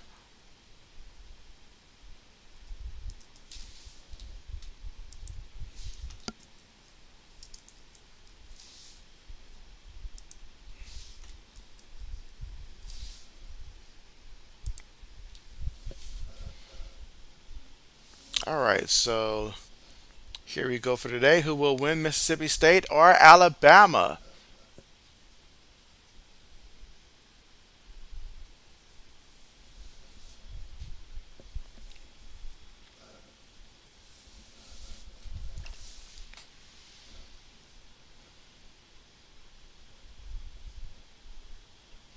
Let's see. 80 says Bama for sure. And so, yeah, I have a hard time seeing Mississippi State pull that off that upset. But hey, they're ranked in the top 25, and you just never know. Meanwhile, though, Ole Miss and LSU tied up 17-17 right now. That is very interesting. Down there at Death Valley, that's not an easy place to win. Meanwhile, Knicks on the move, looking, still moving and grooving, and gets brought down about a good yard shy of the end zone. So at 15 seconds there, you want to go ahead and call a timeout. But the rain is coming down. Let's see. Eddie says JB old man has been slacking, not giving us the Papa John's pizza game and popcorn game. LOL. And so, you know what? That is correct. You know that is correct. That is correct. We need to get back. We need to get that going again. That we do. Absolutely, because there's been, now we're at the point of the season where there's a lot of great games and stuff like that, a lot of good conference games. So absolutely, absolutely, I feel like this game right here would have been a pizza game here. I feel like popcorn game would have been Texas versus Oklahoma State and stuff like that. And I feel like we had a third category aside from pizza and popcorn. I feel like we created a third one, but I can't remember what it was.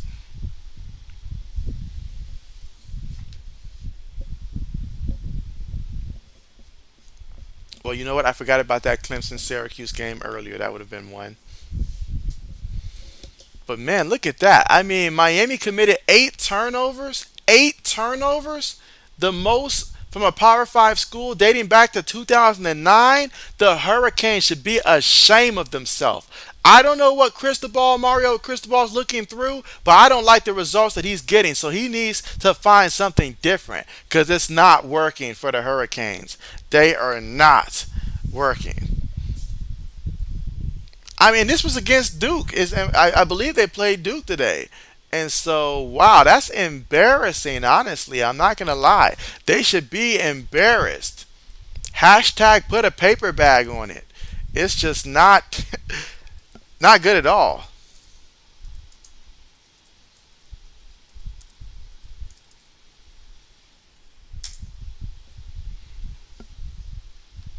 I mean, I got to take a deep dive into, yeah, 45 to 21. I mean, but Duke, 5-3, but still, I don't care how good they are. Duke should never blow Miami out in football that badly, 45 to 21. That's that just shouldn't happen.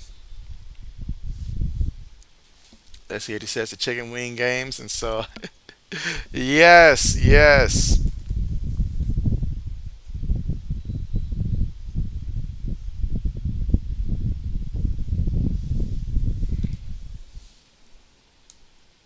Let's see. All right, so you say 2017. Oh, Pistons. So meanwhile, quick pass there to the receiver again, stopped. Whoa, whoa. What in the world just happened? What in the world just happened? Why did Streamlabs just do that to 80s? Hold on a second. 80s, are you like able to, I guess, still comment here? It took away everything from 80s right here. And so, wow. Yeah, we cannot have this happening here.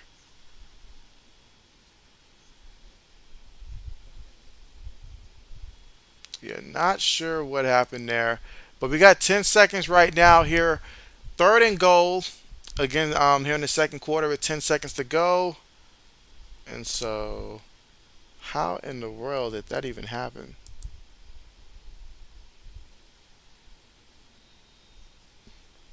All right, so there goes. Yeah, I am not sure what happened there, 80s, but Streamlabs just removed like a ton of your comments and stuff like that. And so I have no idea what happened. No idea what happened.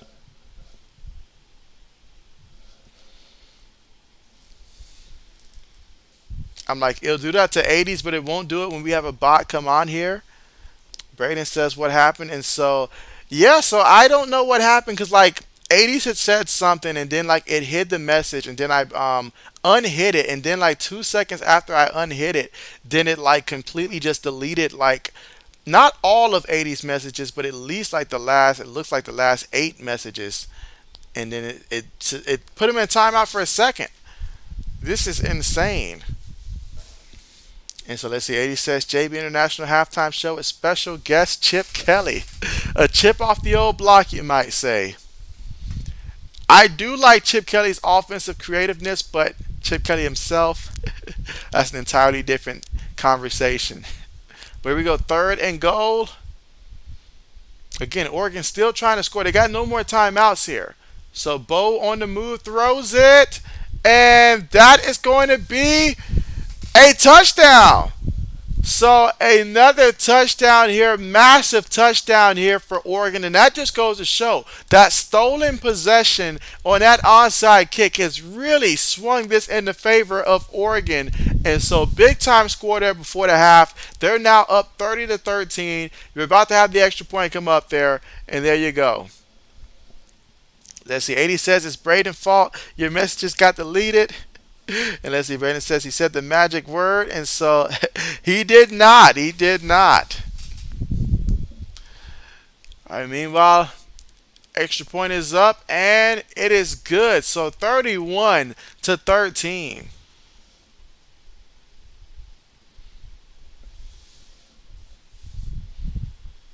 And so, wow. I mean, I don't even know how this even happened to be 31-13 right now. Honestly, I mean, if I'm UCLA right now, I'm really upset right now because at this point, you're being robbed some possessions here. But hey, gotta love it for Oregon, though. Gotta love it for them. So far, Bo, he's 17 of 20 for 207 yards and 3 touchdowns. 3 touchdowns today. getting it done through the air. Let's see. In addition to that, he's also got 3 carries for 24 yards on the ground, also getting it done. Meanwhile, for UCLA, Dorian Thompson Robinson, he's 10 of 13, just 94 yards and a touchdown. And then he's also got 4 carries for 24 yards as well so far in this one. Oregon as a team has 22 carries for 145 yards and a rushing touchdown so far today as well. So 3 passing touchdowns, 1 rushing touchdown, and also a field goal. All right, so the kick is short. 5 seconds here. 3 seconds. He's still running. 2 seconds. So we got 1 second left here before the half.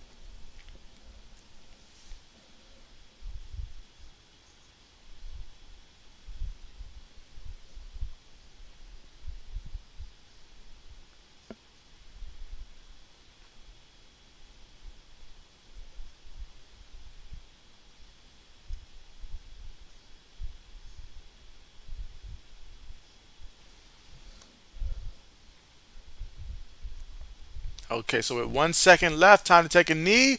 And that is going to take us to halftime here. So at the half, Oregon leading 31-13 here over UCLA. All right, let's see. Braden says Texas is up 24-17. And so 80 says, what do you think of Kyler Murray yelling at his coach? And so I found it entertaining. I found it very entertaining there. But I mean, they say wherever there's smoke, there's some fire right there. So Kyler Murray clearly doesn't feel that Cliff puts him in the best position each and every week, although he'll never say it. But this probably goes back to that whole contract thing, and then including in the clause about Kyler Murray not, watching film or needing to watch film a certain amount of time and stuff like that. So Kyler's frustrated right now. He's frustrated right now with the situation. So a lot of frustration. A lot of frustration. But at the score here, Oregon leading here at the half, 31-13 in this one.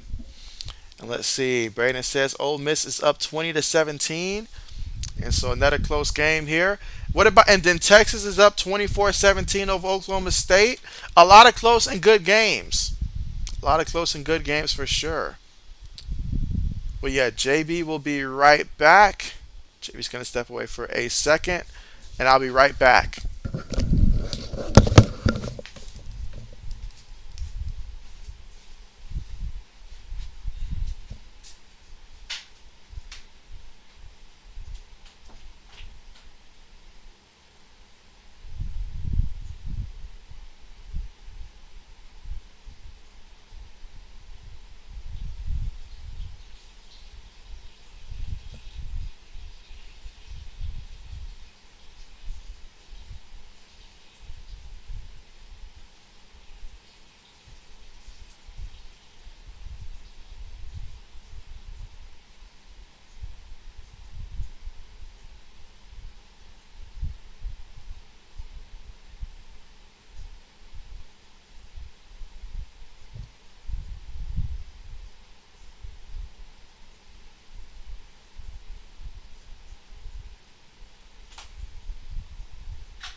Braden says chair.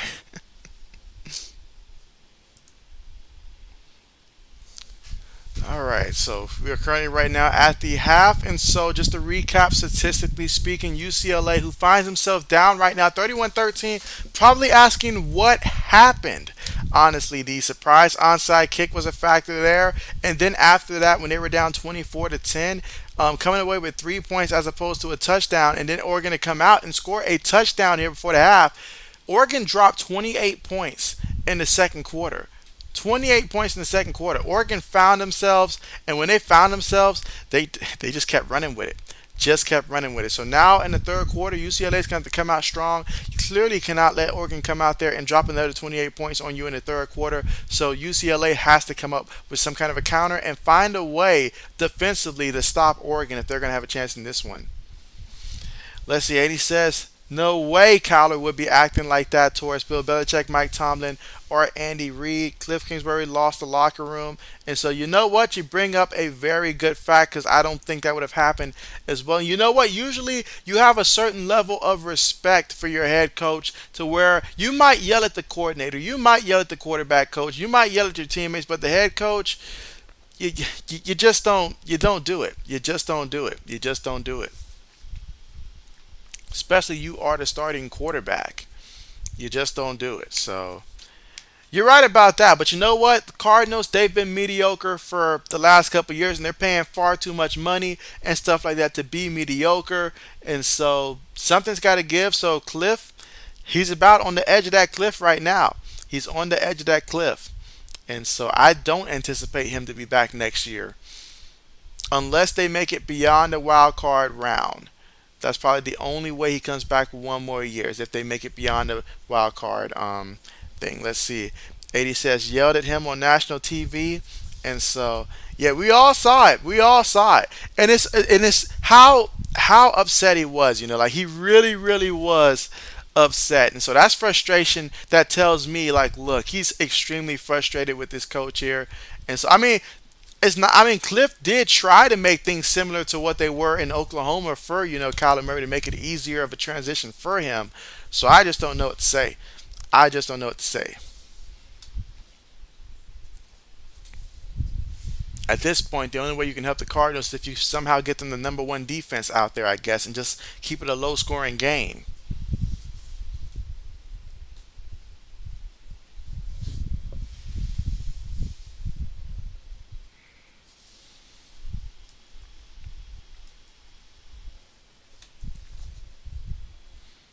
But again, still right now, currently at the half.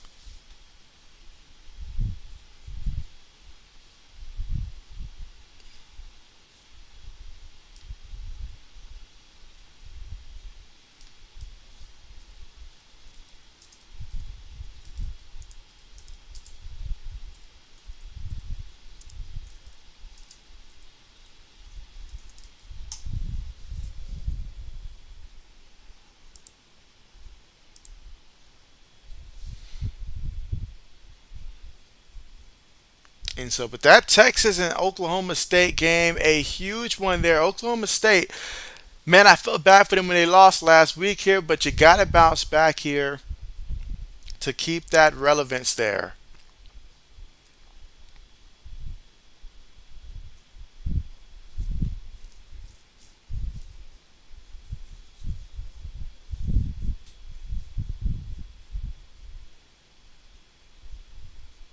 Yeah, tough break how that game ended there. I'm just now seeing how the game ended exactly for Syracuse there.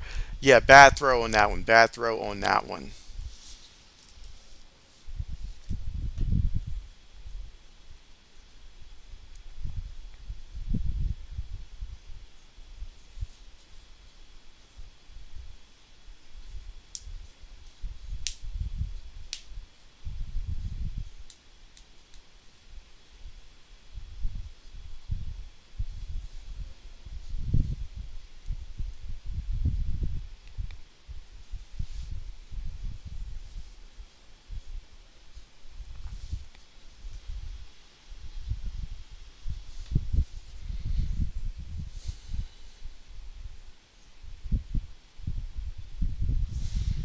But again, still right now at the halftime break.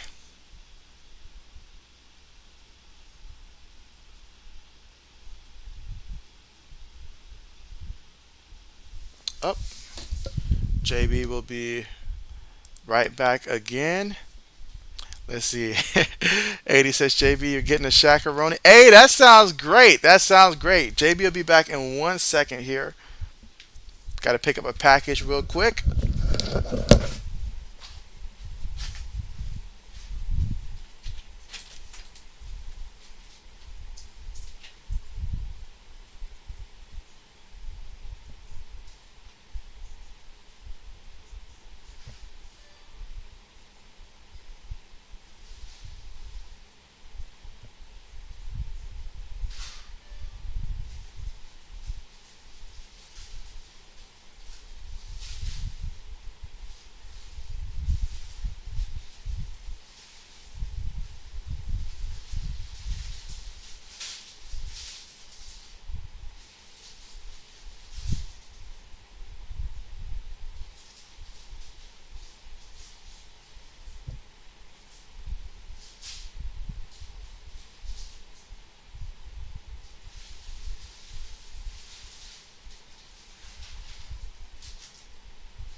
All right, so JB's back again.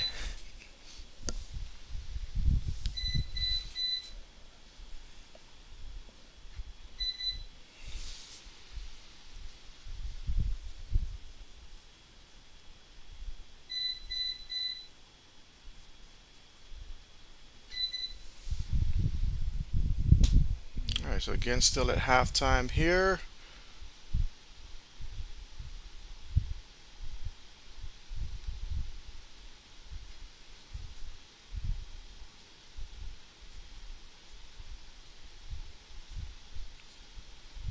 All right, so looking at some of these scores right now across college football. So, I mean, you still got Ole Miss leading 2017. Got Texas over Oklahoma State right now 24-17 in that matchup. You got Wake Forest over Boston College 21 to 9. You've got Tulane, who's ranked right now 25. They're up 35-0 over Memphis in that matchup there. Started early third quarter. You've got Eastern Michigan over Ball State right now. Notre Dame's over UNLV 30 to 14 in that matchup. Louisiana Tech over Rice 17 to 7. Let's see. You've got Florida International up 27-0. And then Texas Tech over West Virginia right now 17 to 3. Let's see. James Madison, they are up 12 to 9 over Marshall. Again, James Madison was recently ranked for like 1 week before they lost, but they're up 12-9 against Marshall. Liberty's over BYU. That's interesting. 20 to 14 in that matchup. All right, Northwestern's over Maryland 17 to 10 in that matchup. Let's see. Georgia Southern over Old Dominion 14 to 3 right now currently. That one seems to be at the half. Let's see. Wisconsin over Purdue 21 to 3 in that matchup. Mizzou over Vanderbilt 14 to 0 in that matchup. Arizona State over Stanford 14 to 6. Florida Atlantic over UTEP 7-3. Let's see. Got Hawaii over Colorado State 10 to 3. North Texas over UTSA. That's 6-3 right now. They're at the half. Western Michigan and Miami of Ohio tied up 3 apiece at halftime as well. And let's see. I believe that covers. Let's see. That'll go for FIU over Charlotte 27-0. So yeah, that covers all the games that's currently taking place right now. Those games in that window.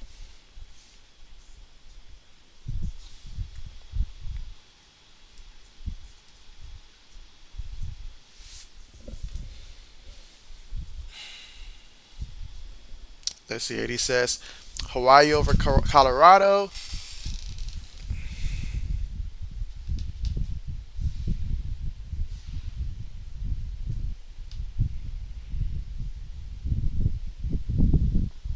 Let's see.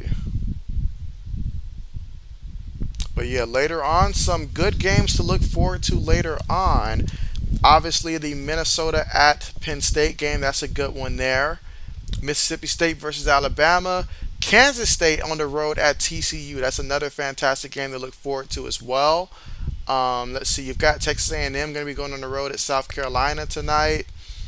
UCF versus East Carolina. Pittsburgh versus UFL. And so some pretty good games to look forward to. Washington and California, that could be interesting. So yeah, some potentially good games for later on. Let's see. Braden says that Texas is up 31 to 17. So Texas right now with the lead 31-17 in that matchup. Bet.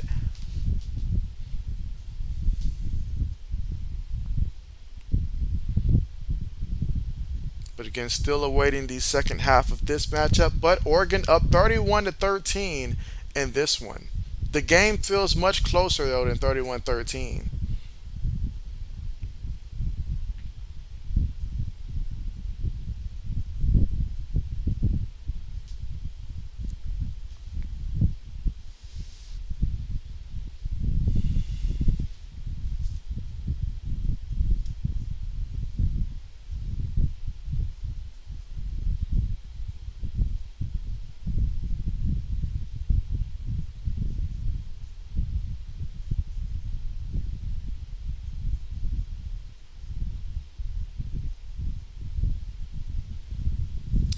Let's see. AD says that he's going to be back getting his pizza. And so, okay, bet. Appreciate the heads up. Yep, pizza does not sound bad at all.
But again, still waiting here on the second half.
Let's see. Braden says, "Who do you play in fantasy this week?"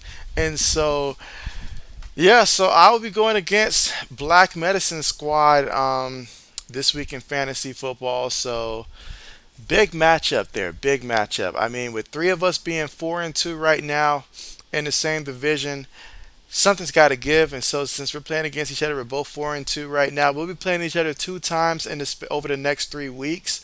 So I play them this week and then 2 weeks from now. So big matchup, big matchup. Both of us without our quarterback one here. I don't have Josh Allen. He doesn't have Jalen Hurts. So we'll see how it goes. We will see how it goes.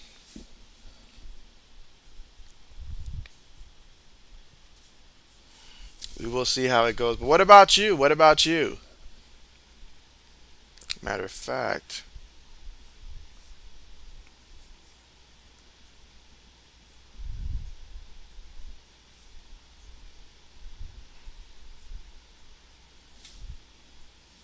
Because, yeah, I feel like literally every game matters when it comes to, especially in our fantasy football league. Like, you cannot have an off week right now.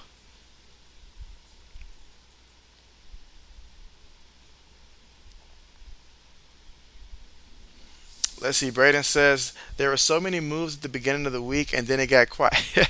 Everybody was waiting for Wednesday. Like there was so many trades that were going through that was being sent, so many signings and stuff like that. And so, but now it kind of sort of did get quiet. It did. And let's see, Silverados. So they're 3-3 on the year, and your team is 3-3 on the year. Both of you guys are in similar situations in a sense that like you're both 3-3, you're both in the middle of the division, and so you could potentially get first place by the end of the week.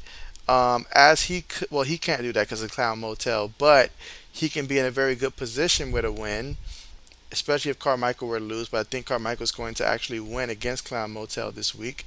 That'd be interesting. But yeah, it will be interesting. Let me see what the projections have for you guys this week.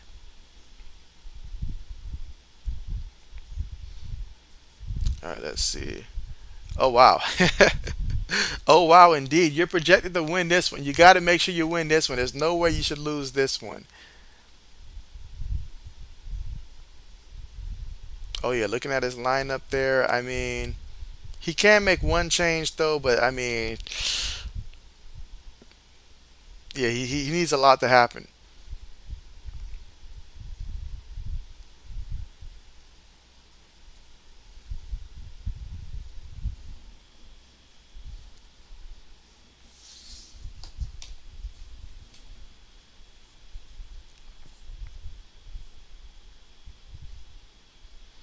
But yeah, so after this week, we will be officially halfway through the fantasy league after this week. So that should be fun.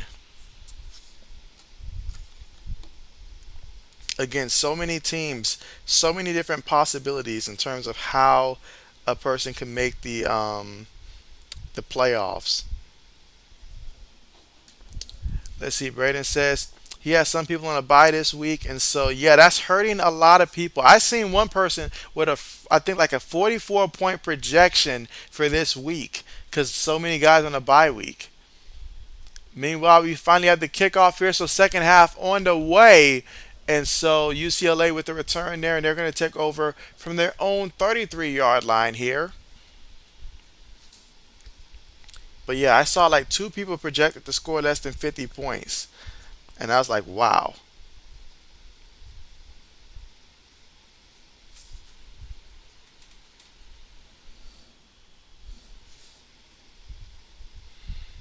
Oh my goodness, we got one guy projected to score 33 points right now. Ouch. Meanwhile, UCLA takes a snap, gonna throw it here, and it's gonna be completed for a first down here. Picked up about 11 or 12 yards on that reception and a first down here for UCLA. So obviously trailing right now 31-13 here. Getting the football first does help, but they have to come out and immediately score a touchdown on this drive, one would think, because the last thing you want to do is get the ball back to Oregon right now without a score. They take the snap out of the shotgun, get it to the back, avoids one guy, fighting forward, pushing forward. All this effort's got him about a good 2 yards on the carry. Second down coming up.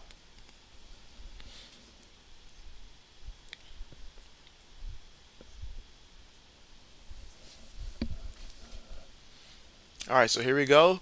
Four receivers, one back, takes it, fakes it to the back, looking, gonna throw it. Incomplete, incomplete. Norwood, the intended receiver on the play. 3rd and 8 coming up here. Big third down, though, if Oregon can get the stop and get the ball back so quickly. I mean, they're up 31-13, but still a whole second half to play here in the third.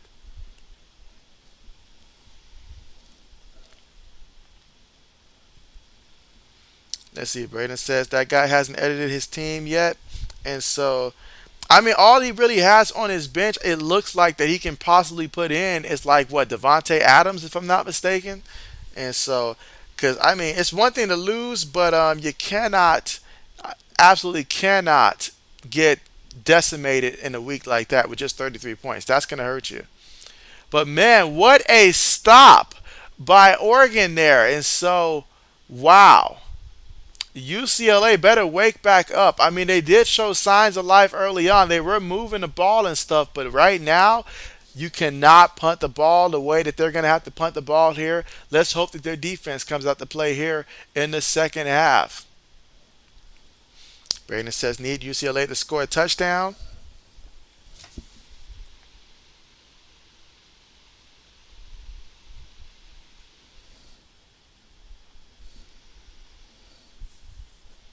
All right, so they will go for it here.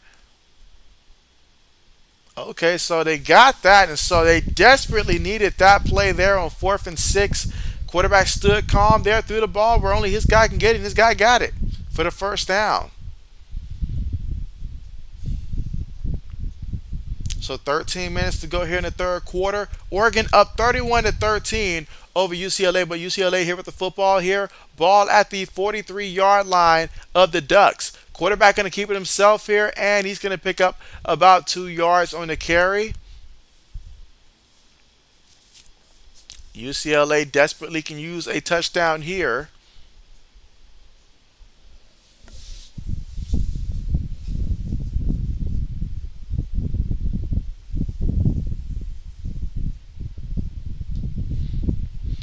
One thing though is that this offense can definitely score in bunches, and so that is not a concern here for UCLA. They're just going to have to make sure that they take advantage of these opportunities. And so quarterback moving, still running. Look at him go before he finally slides here after picking up the first down there at the Oregon 30-yard line.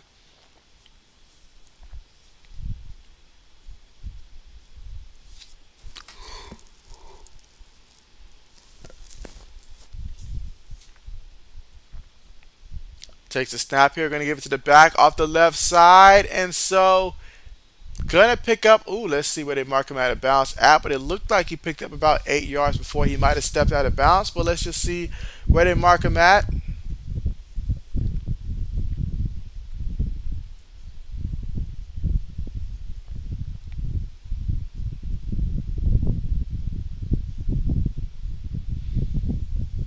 All right, so here we go to the shotgun here. Takes the snap, dumps it off to the receiver, 19, and he's going to take the ball to about the Oregon 15-yard line. Again, that was Allen with the reception here.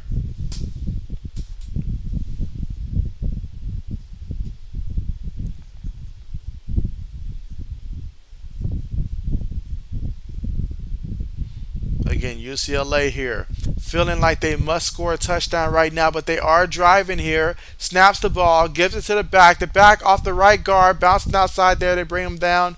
Picks up about a solid 4 yards on the play.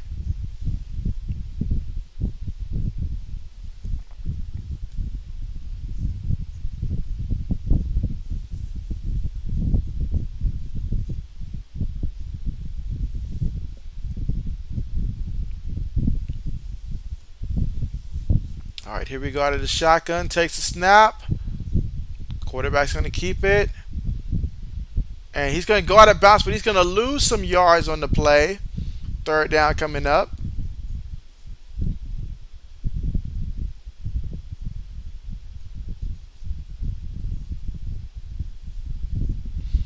So we got 3rd and 10 right now. Huge 3rd and 10 right now if you're UCLA.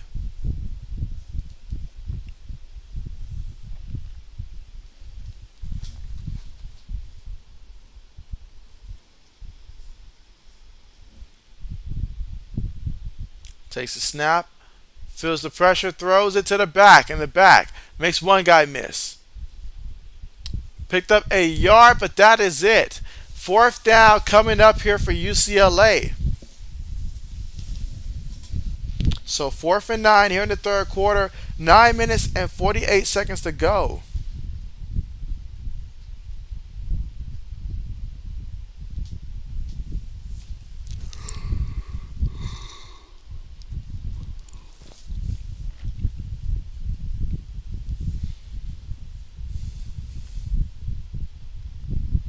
Field goal is up, and it is good.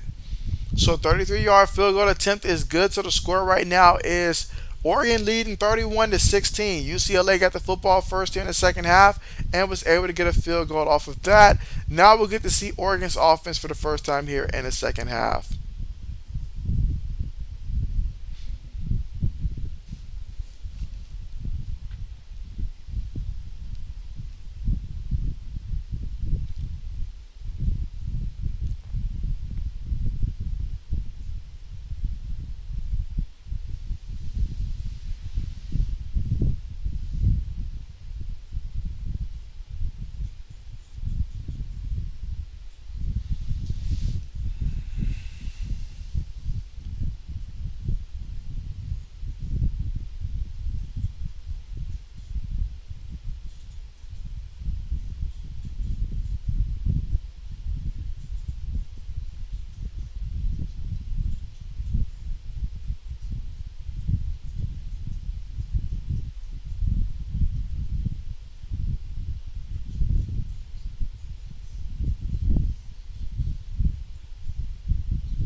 And again, right now at the commercial here, but when we come back, we'll get to see Oregon's offense here for the first time in the second half here in the third quarter with 9 minutes and 27 seconds to go.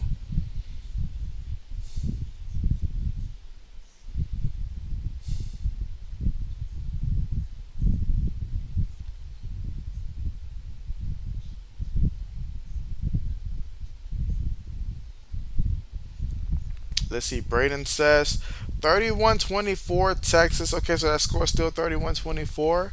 Okay, okay. That's a tough one because I really want both teams to win. So that's a very tough one there between Texas and Oklahoma State.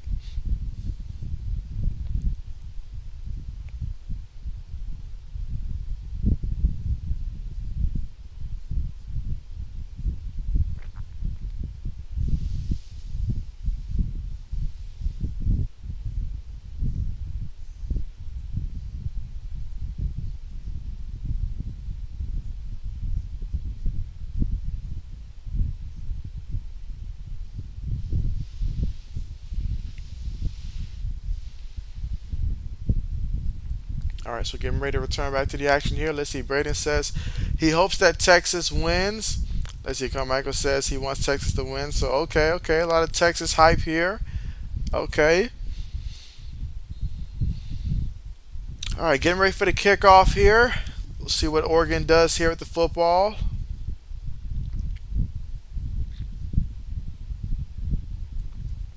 All right, kickoff on the way. All right, he's at the 10, 15, all the way to the 18-yard line. Okay, 18-yard line. And that is where Oregon will take over here with the football, leading this one 31-16 here in the third quarter with 9 minutes and 22 seconds to go.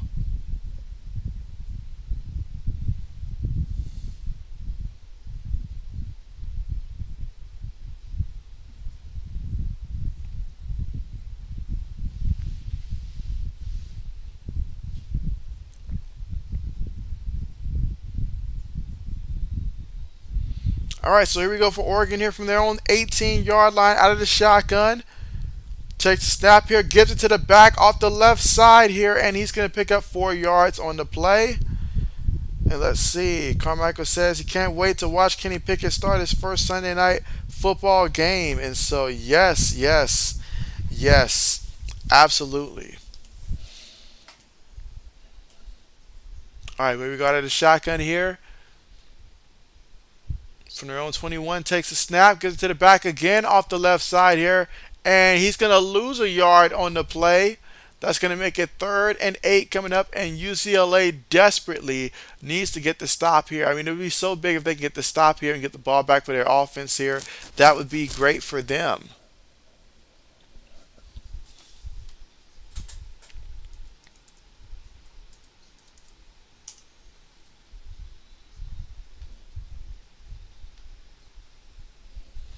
All right, takes a snap here, looking, throws it, and it's caught by the receiver. Ooh, I think he's just shy. I think he's just shy here, about half a yard shy. Maybe even a couple of inches, just a few inches.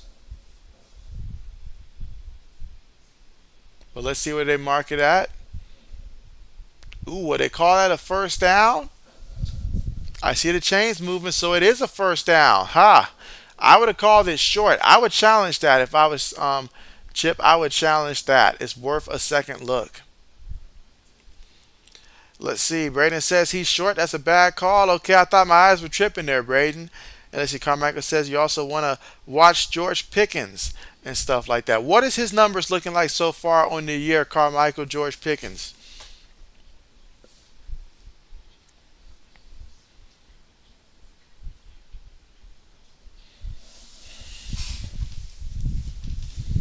Oh man, this is where that whole fatigue thing starts to kick in for me.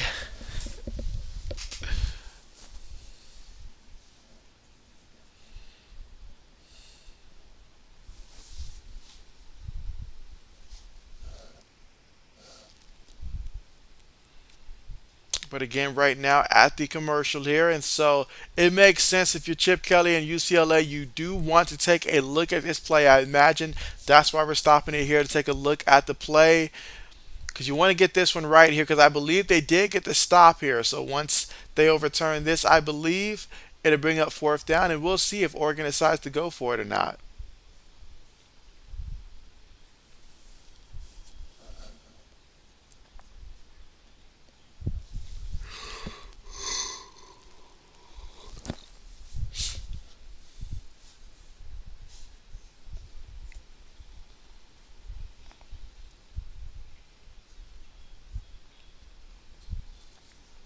Let's see.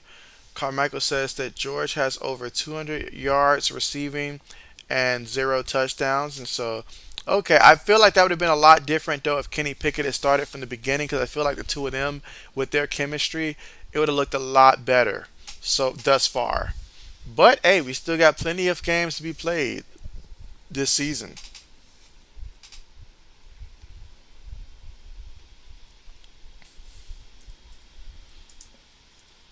And again, at the commercial, so not missing anything right now.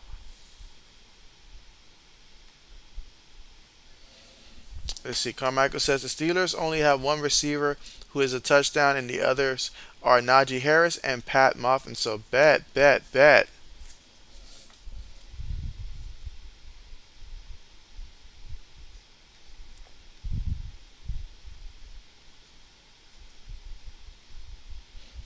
Who has been the best rookie so far this season?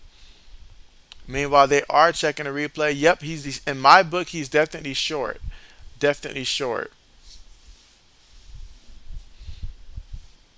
And so as you can see, they overturned the call there. So fourth down here, and so Oregon's gonna just go ahead and go for it. I don't blame them there. They've been aggressive all day. Why change it?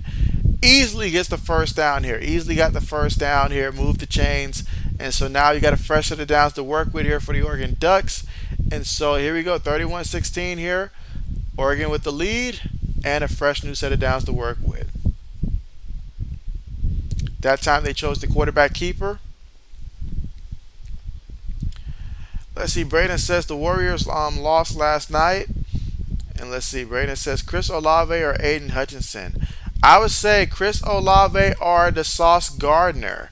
Those would be my two options thus far.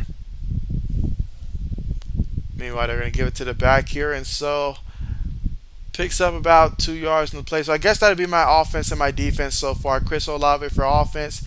Defense, I'm going to give it to the Sauce Gardner. Already out here locking down receivers here at this level.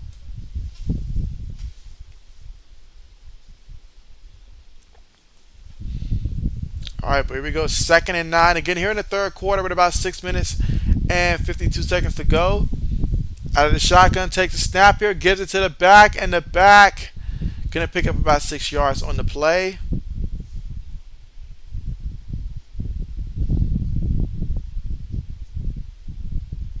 Third and 4 here.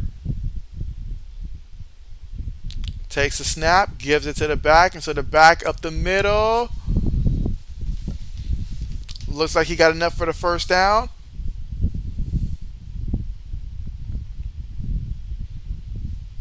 Oh, actually, fourth down again is what they say. So 4th and 1.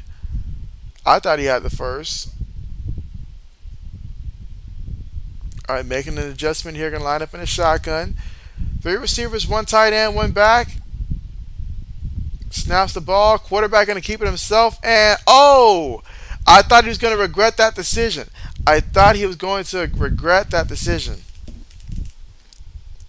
Let's see. Braden says, how could I forget about Sauce? He was literally trolling us late Sunday. And so I thought somebody was going to come from behind and just lay him out for that incident that he did. But you guys decided to be nice about it. So, but yeah, I mean, he's having a great start, though. A great start to his career.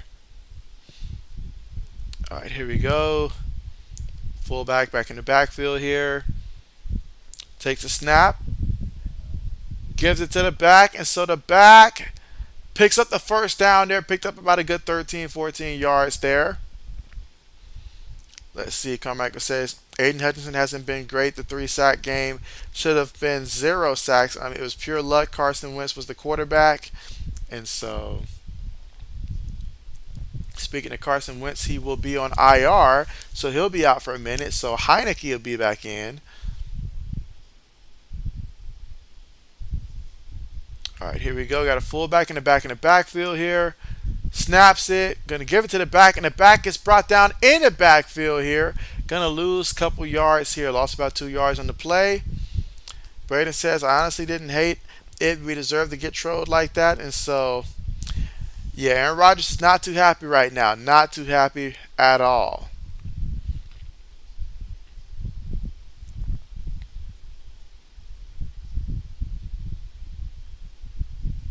All right, but here we go. 2nd and 12.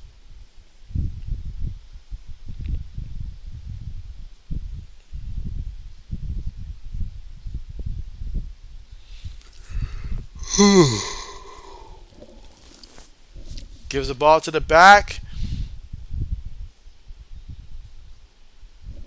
And he's going to pick up about 4 yards in the play.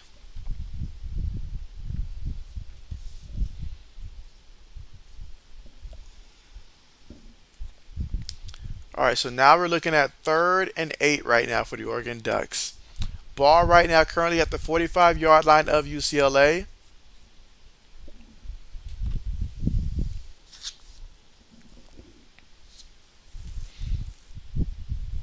All right, takes a snap. Going to give it to the back up the middle. And, oh, wow, he gets the first down there. Picked up 9 yards. UCLA got to make that stop in that situation there if you're trying to get the ball back here. It's no excuse here. A draw play gets you 9 yards like that on the 3rd down here. You got to be able to make the play. And let's see. Old man says, I'm back, JB. Finished my therapy for the day. And so, great. Wonderful, wonderful, wonderful, wonderful. Hope it was a nice experience there. Let's see. Carmichael says he can't wait to watch Mika Fitzpatrick. Braden says, JB, would you trade Mike Williams for Gabe Davis? Heck no. Heck no. Well, if you're talking about give up Gabe Davis, no. Gabe Davis is not on the trade radar for JB at all. At all. Meanwhile, threw the ball there and completed to Herbert. And let's see. Carmichael says Mika equals top 5 safety. Let's see. Braden says UCLA can never beat Oregon.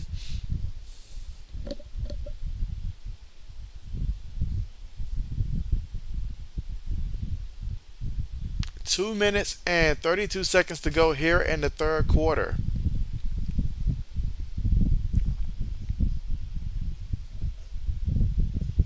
Out of the shotgun here.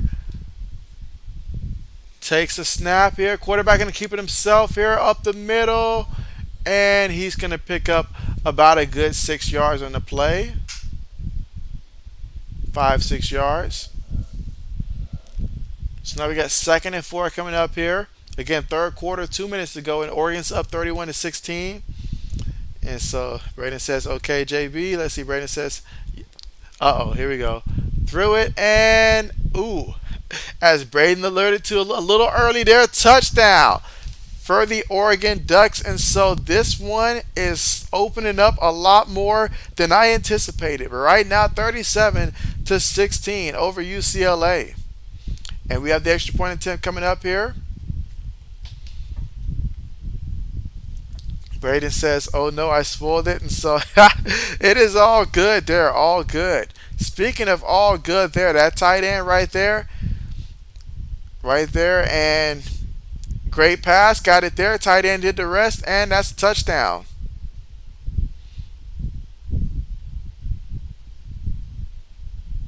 All right, extra point is good. So Oregon now leads 38-16 here in the third quarter with a minute and 52 seconds to go.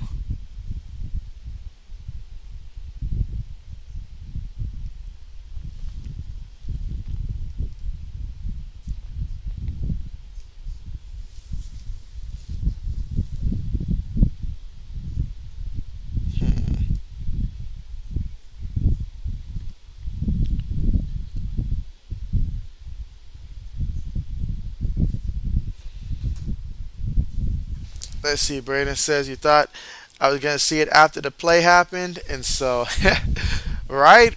I guess JB TV just too slow over here. JB's TV is just way too slow. But we are at the commercial right now. So again, the Oregon Ducks leading right now 38-16 over the undefeated UCLA Bruins. Will they be undefeated after today? Well, if they are, they're gonna have to change things starting now. They're gonna have to change things starting now.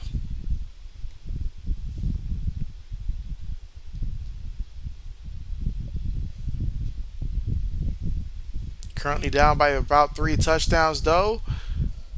They've got a lot of work to do.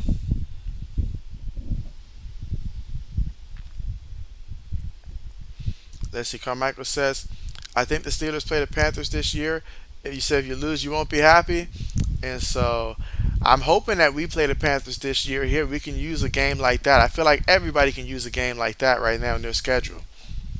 Absolutely. Whether it's PJ Walker time, whether it's Sam Darnold ghost time, whatever it is, I'm ready for it. I'm all for it.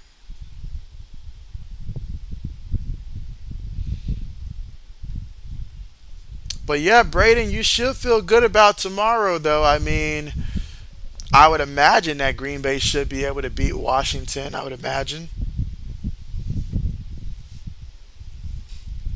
Meanwhile, I hope the Broncos can find a way to beat the Jets, though. The Jets are 4-2. I need more teams in my division to lose as of right now.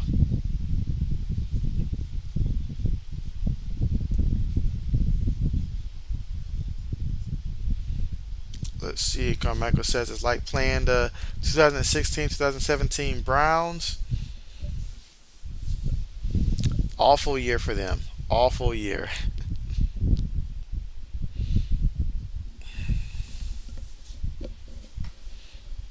You said the 2008 Lions. I wonder who would have won if those 2008 Lions played the 2016 Cleveland Browns, or was it 2017 Cleveland Browns? Braden says, if we lose to Washington tomorrow, I'm going to go on another rant on the stream tomorrow night. And so I hope you guys win. I hope you guys do win it.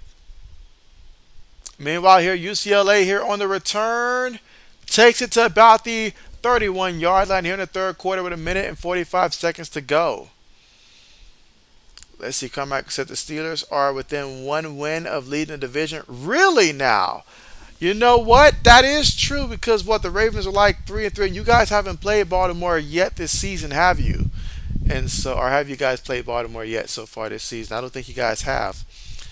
Let's see. Carmack says, I don't have high. I don't. You don't have high hopes for tomorrow, and so, well, I mean, we'll see how it goes. We will see how it goes. One thing you guys do have for your advantage is the fact that Brian Flores knows Tua better than anybody in the NFL.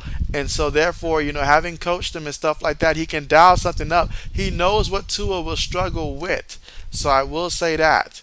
So, that'll be interesting to see how that plays out. And then, if Kenny Pickett's out there, him versus that Dolphins defense, there'll be some opportunities. So, let's see how it goes there. I'm excited for it. Let's see. Carmichael says we haven't played Baltimore.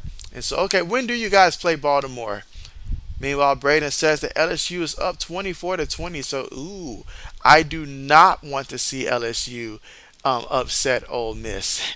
I don't want to see that happen. All right. Meanwhile, though, currently at the commercial right now, but the score is still Oregon 38 and the Bruins right now 16.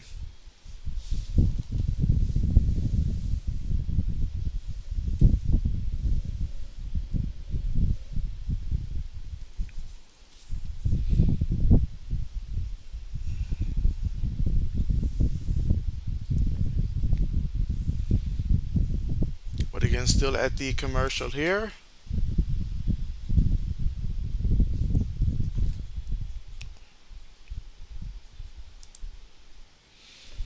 Let's see. Carmichael says that he think we play three or two deep safety, so Hill or Waddle won't get open deep. Do we know for sure for a fact if Jalen Waddle will be playing tomorrow? Do we know that for a fact? I know he showed up on the entry list, so I wasn't sure if he was going to be playing or not.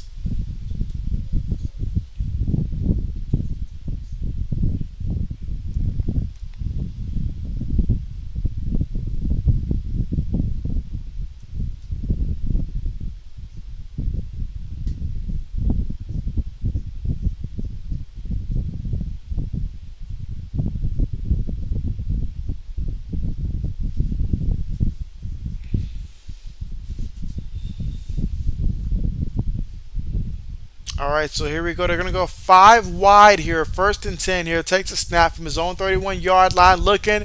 Throws it. Incomplete. Incomplete. Second and 10 coming up here in the third quarter with a minute and 40 seconds to go. And let's see. Carmichael says he doesn't know. He's just guessing. And so bet. Braden says Waddle is questionable. And so, yeah, I noticed that from Pop Brown's team that, yeah, he is questionable. So I guess we'll have to find out tomorrow. All right, but second and 10 here. Takes a snap. Gonna give it to the back. And so, oh man, look at that. He's still going here. Still running 40 all the way. Tumbles all the way to about the 30. Looks like, what, 35-yard line there. Wow, what a run. What a run. And so this is, wow.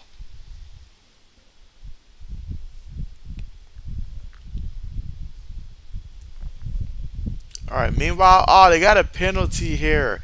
They got a penalty, guys. A penalty.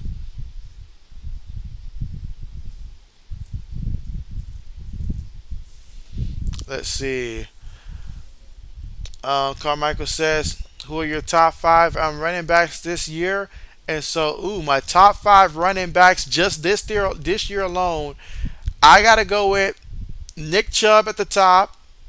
I got to go with Saquon Barkley up there. Those two for sure right now.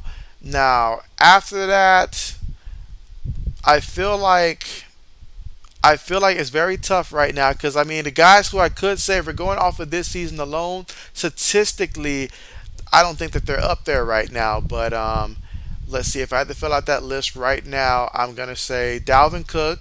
Dalvin Cook is still up there. And I like that he seems like he's getting back to his normal self up there. Derrick Henry, can't forget King Henry, even though it's been tough for him to run the ball, though. But still, King Henry's up there. And one more back. I'll get to that one after this play here. But they give it to the back off the left side here. And he's going to pick up about 3 yards on the play. So we got second down, second and 7 right now from the Oregon 48-yard line. I guess I still got to go with I guess I'm still going to go with Christian McCaffrey. Even though the numbers may not suggest it right now, I still believe that we're going to see it moving forward. So I guess I'll cap him off in that top 5 spot here for running backs for this season. All right, meanwhile, threw it there to the receiver who got back to the line of scrimmage there. Nothing special there. Third down coming up here. And so right now, if you're UCLA, you've got to be extremely frustrated. Let's see. Braden says he sold that push. Old man says Stevenson is your number 5. And so reason I didn't list Stevenson is quite frankly just because we know when Damian Harris goes back out there, Damian Harrison will take over duties there, and so he just wouldn't get the, I guess, the targets to have the numbers for it if we're going off of just this season there. But I really like what I saw from him and all like that. I like what I'm seeing from Damian Pierce and stuff like that as of late, and even the young guys. I like what I'm seeing from Brees Hall. I like what I'm seeing from Kenneth Walker III. I like what I'm seeing from the young guns out there getting it done. Let's see. Braden says Josh Jacobs. I don't trust what's happening right now with Josh Jacobs or Miles Sanders. I don't. I just can't trust it. I see what they're doing, but for me, I just can't trust it. I think at some point it's just going to fall apart, or I don't know. I just feel like it's just not going to be sustainable. But I see what they're doing. Let's see. Braden says Notre Dame won 44-21, and they played what, UNLV, correct? And so let's see. Carmichael says Stevenson is going to be getting benched when Harris comes back, and so absolutely. But I love what he did last week, though, and I love having him on the team, and I love the fact that we can keep him fresh. I do love that aspect as well. Because as the weather goes colder, you need to have a 1-2 punch like that in the backfield.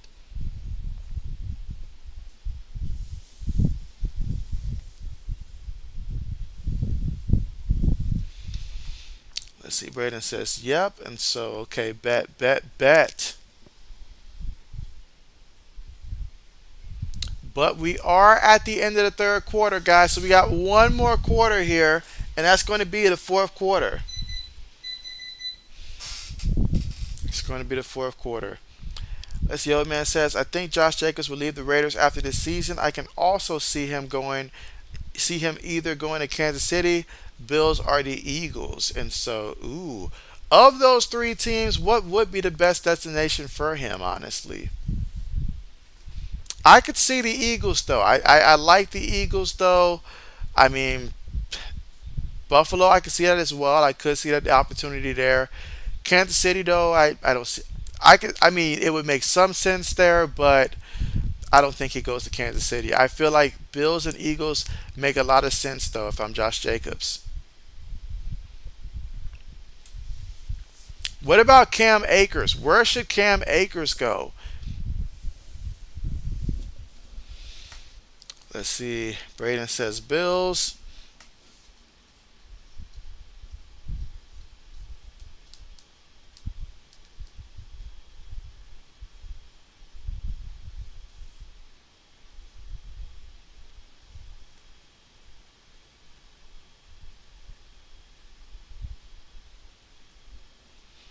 Let's see. Old man says, I hate to say it, but Buffalo, they need a ground and pound running back. And so, you know what? That would be a great place for him. That would be a great place for him. Let's see. Braden says Carolina. I mean, unless they're going to break the bank on Josh Jacobs, I'm not going to Carolina. If Christian McCaffrey couldn't run behind that line this year, I'm sure as heck not going back there. So, Carolina may end up having to use one of those mini draft picks to draft them a running back in that system there. Or who knows? Maybe they pick up Marlon Mack. He's still looking for work, so who knows?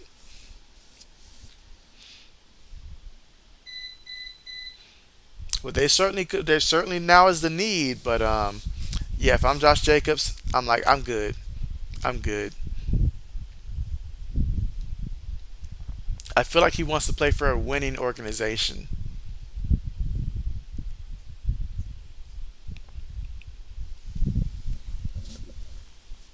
Maybe Carolina should pick up Melvin Gordon next season. Who knows?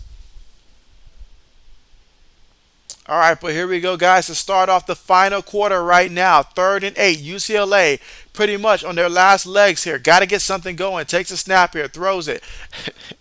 Threw it behind. Incomplete. Incomplete. Fourth down coming up. Let's see. Old says, JB, if you're the owner of the Panthers, who are you taking with the number one pick? You said, if it's me, I'm trading the pick for a buttload of picks. And so, you know what? I'm not going to draft the. You know what? That's tough, though. That's tough. I probably still. You know what? Normally I would trade back, but I probably would take either Bryce Young or CJ Stroud. They're just too good to pass on. I would take them with the notion that I'm looking for a veteran quarterback to hold it down for the first year. and stuff like that. Then use the rest of the draft picks to go ahead and improve the offense. I feel like the defense, they'll be good enough, but we got to do something with this offense. We have got to do something with the offense. Got to. And we're bringing in a veteran head coach. Meanwhile, throws the ball there. It's going to be caught by the tight end. Picked up about a good 6, 7 yards on the play. Let's see. Braden says, I was talking about Cam Akers going to the Panthers. Oh, you know what? That would make a lot of sense, especially if you can trade like a middle round pick, get your Cam Akers there for Carolina and stuff like that. And who knows? If it works out great, then that's great. That's a great call right there, Braden. I like that one. That would be a great call. Send him to no man's land, pretty much, and let's see what he does. Let's see. Eddie says, JB, I'm sorry I got pizza and you and Braden don't. LOL. Well, JB will change that after the stream. And let's see. Braden says, old man just doesn't want CJ Stroud on the Panthers. And so I want to protect the kid as well. I do want to protect the kid as well. I guess if I was in charge of Carolina, as unpopular as this would be, I would probably reach out to Jim Harbaugh and see if I can convince him to come to Carolina. If I was in charge of Carolina, I probably would reach there if I'm going to reach back to a college coach. Otherwise, if I'm going for an NFL coach, we got to take a hard look at things here. A hard look at things. But meanwhile, UCLA, they're back running and doing everything he can, charging forward to about that 4 yard line. Who are some candidates you guys would like to see the Carolina Panthers consider for their head coaching job? Let me know. Meanwhile, UCLA, is it a touchdown? Is it good? Is it good? Nope, they say he's short. Braden says, big run by UCLA. Let's see, Old says, that's right, Braden, I don't. I feel bad for Justin Fields. I would feel horrible for CJ. Meanwhile, gives it to the back, and that's going to be good. The difference in that scenario, old man, is that I'm going to trust myself to build a team, a quality team, at least by year 2. Year 1 would be pretty brutal. It would be tough. It would be tough and stuff like that. I forgot. Who did Carolina draft? That's right. They took Matt Corral. So I might stick Matt Corral out there the first year to go out there and pretty much be the test dummy for the offense next year while we just go ahead and let whether it's CJ Stroud or Bryce Young, just sit that first year. Don't want to put them in harm's way or nothing like that, and make sure that we build this team over the next 2 years so that way by the start of year 2, he can go in there.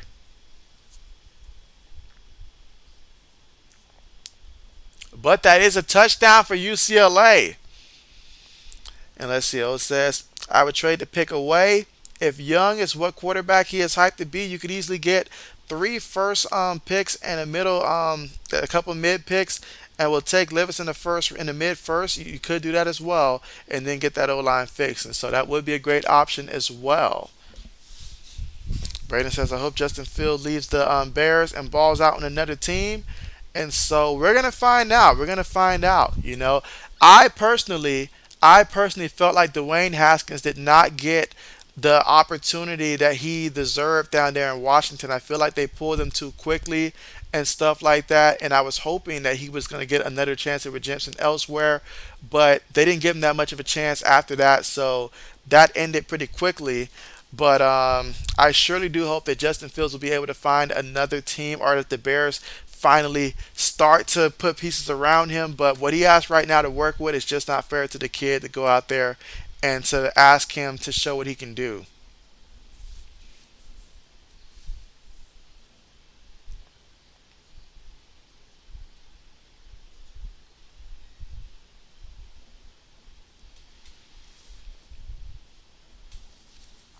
Let's see, old man said Bears need a new owner. Mark Cuban should buy it. And so I say 80s should buy it. Why not? Let's have 80s buy it. He's the big spender. He can purchase the team, and who knows? He'll have them 6-0 before you know it.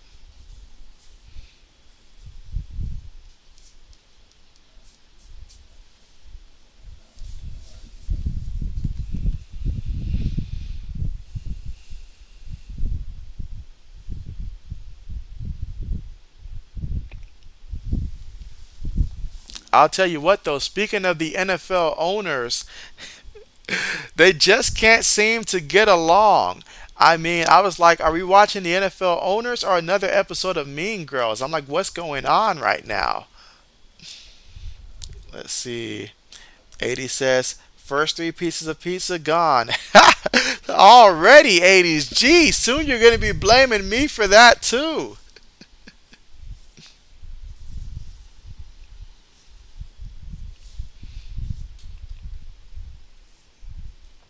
Let's see. O says that he likes Mark.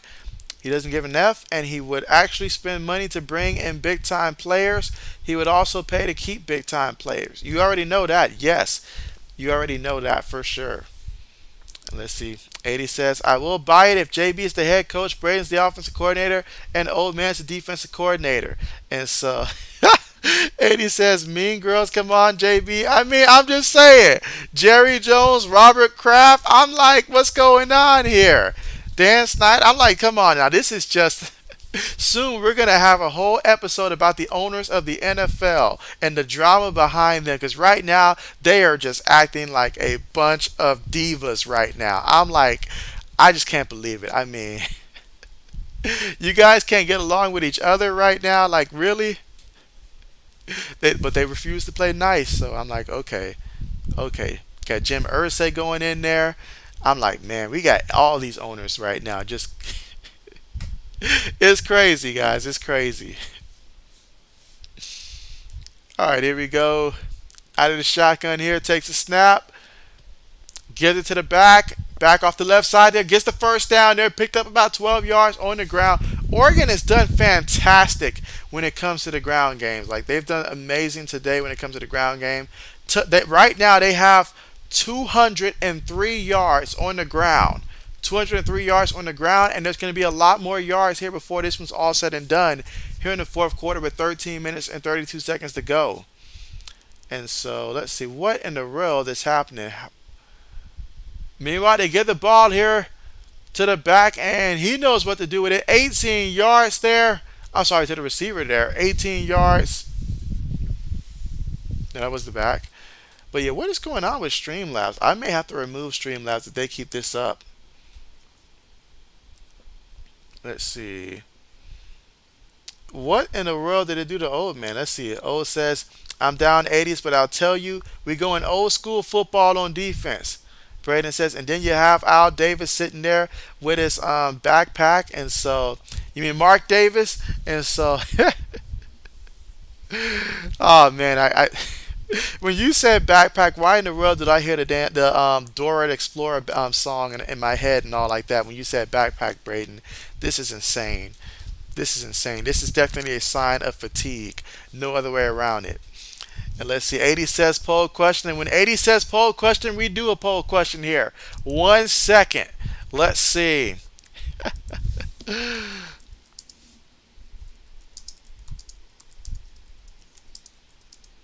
Meanwhile, incomplete pass there. So we got 3rd and 8 coming up here.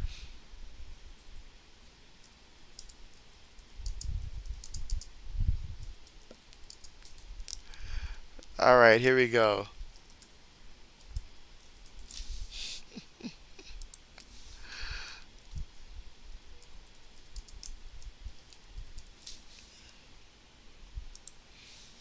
Okay.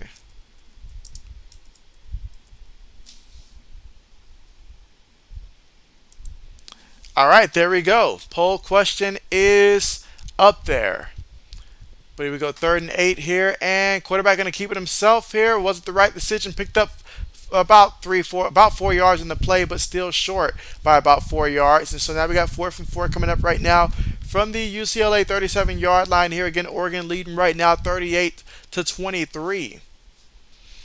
And so let's see. Braden says, sorry, I got the name wrong. Let's see. Braden says, I was actually thinking the same with the door. Exactly. Let's see. And then I don't know what Old Man put there. Let's see. Let's see. Old said, easy, Mr. Kraft. I have no idea what's going on with Streamlabs there. But that's going to be a touchdown for Oregon, guys. Just like that. Wow. So talking about opening it up there. Wow, you're thinking get the first down, but you get the touchdown here. Wow. But man, this is I don't know what is going on here. You know what? I think it's because it sees the Mister then the dot craft, so it's kind of thinking like dot com dot craft. I don't know what's going on here. I can't excuse Streamlabs behavior there.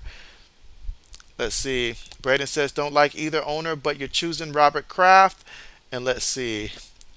Oh, it says Jerry Jones made that Mr. Kraft got 6 Super Bowls and is the owner of the real America's team.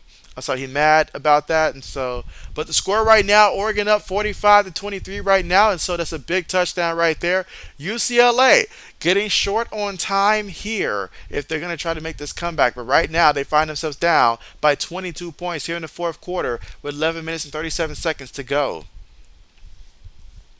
Let's see. Old man says Jerry Jones just made that. Okay, let's see. Streamlabs. I'm sorry. Braden says Streamlabs hates old man. That is true. Old man says I'm telling you, JB Bill fans running the Streamlabs, and so yes, yes, that is true. That is true. That is true. That is true. Name a former NFL player that's currently on a coaching staff. I'm going to say it can be NFL or it could be college football, but he has never been a head coach before. So, never been a head coach before. But someone that you would like to see, it could be a coordinator or it could be a position coach, someone you eventually want to see become a head coach in the NFL. Again, a former player that played, it could be for a team that you like or something like that, a former player that's a coordinator on an NFL or college team that hasn't been a head coach that you would like to see get the opportunity at some point in the future. Let me know that. But so far, you guys are taking Robert Kraft here.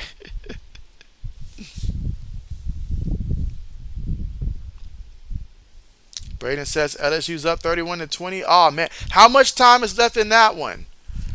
80 stole my pick. He stole my pick. I was gonna say Deuce Staley. I was gonna say it. I was gonna say it. And so, because Deuce Staley, I feel like he's been around there for quite some time. He's been faithful. He's been loyal. And so I would like to see my man get elevated because he's been there for a hot minute and stuff like that. So Deuce Staley would be a great one.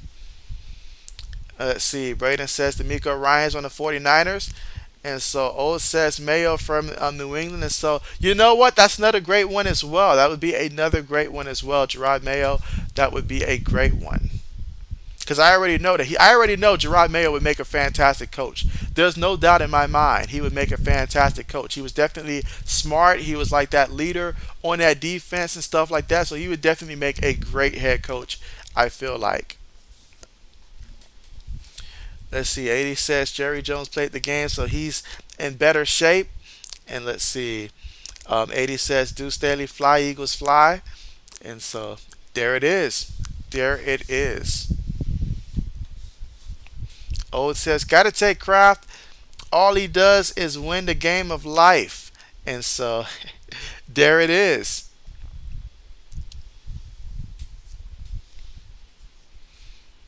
Let's see. 80 says, all that time with Andy Reid, come on, do steady, would be coach of the year. And so, I mean, there's a lot of guys that, Andy Reid don't coach it. They're looking for their opportunities. They're looking for their opportunities.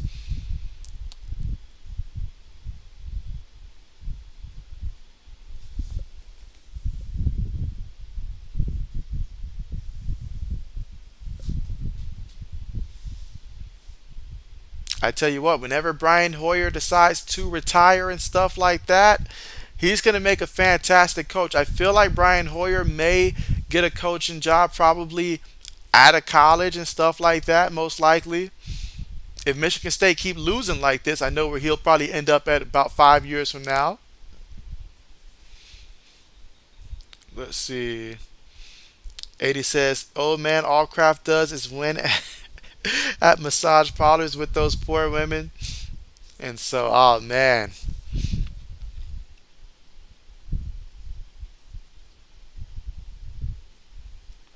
All right, I got a question for you guys though. I got a real life question for you guys here, and so this won't be necessarily focused on sports here, but occasionally from time to time, JB will add some life questions here. So let's see, UCLA looking, throws it to the back, and oh, it went to the other receiver. Lucky for him, it went to his own guy. Otherwise, things could have gotten very ugly, more so than they already are. But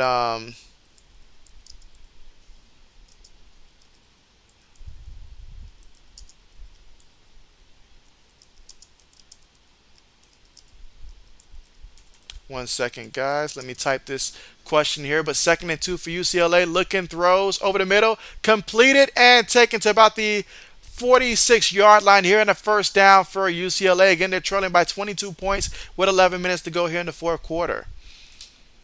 All right, let's see. Um,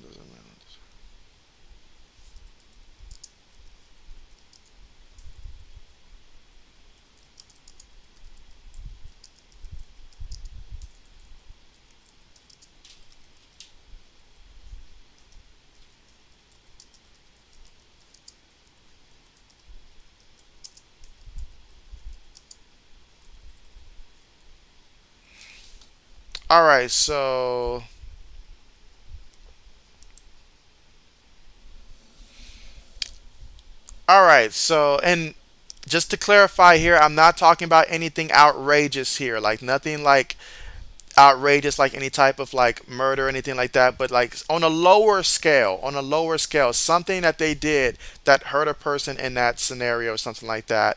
Let me know your thoughts on that one. Does a person deserve a second chance in that scenario?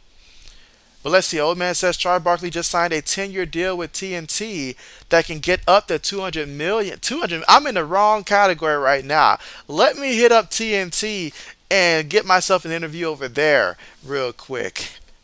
Wow. Let's see. Braden says 14 minutes and 12 seconds left to go in the LSU versus Ole Miss game. Okay, appreciate that. Yeah, keep me updated with that one if that score changes. All right, speaking of changes here, UCLA, another first down here. 1st and 10 right now. 10 minutes to go here in the fourth quarter. Trailing right now 45-23. Let's see, takes a snap, looking, on the move, throws it. And that's going to be completed there. So it picked up about a good 13 yards on the play. And so let's see. Ode says, yes, JB, but it depends on what people consider a mistake. And so, yeah, absolutely. Let's see. 80 says, heck yeah, life is tough. Second and third chances. In my book, Mike Vick turned his life around. Fly, Eagles, fly. You know what? Mike Vick is the perfect example right there. Getting a second chance right there. And not only that, you also have, like Kobe throughout his career and stuff like that. Obviously, some of the incidents that took place there. Sometimes people do need a second chance and stuff like that. And I do feel like when guys make a mistake when they're young, especially extremely when they're young and stuff like that, like if you see that they're doing everything that they can to change, give the man a second chance. I believe in that. I believe in that. Because I remember, I think it was Malika Andrews. She said something about the interim head coach of the Boston Celtics, and she was upset that he got the opportunity to be the interim head coach, and saying that like, and she brought up something from his past that was swept like under the rug. He was young, I'm not. I can't remember the exact details right now, but I think he was like what, maybe 18, if not 18, maybe slightly older or slightly, maybe even 17, something like that. But he did a little something there. Wasn't nothing major, or at least like, like that he would have got arrested for, but he did get in some trouble for that. They swept it under the rug there, and he's been, pretty much since then, I guess you can say, a model citizen or whatever. But she didn't want him to get the opportunity and stuff like that. So, you know, let's see. Braden says, I think it depends on the situation if they feel bad for what they did. That's another one. Being remorseful is very important as well. Let's see. 80 says 200 million. Sir Charles deserves it. Fly Sixers fly. Let's see. All right, here we go. 1st and 10 here for UCLA. Takes a snap, gives it to the back, and he's gonna maybe lose a yard on the play. So now we got 2nd and 11 coming up here again, fourth quarter, with 9 minutes left to go here.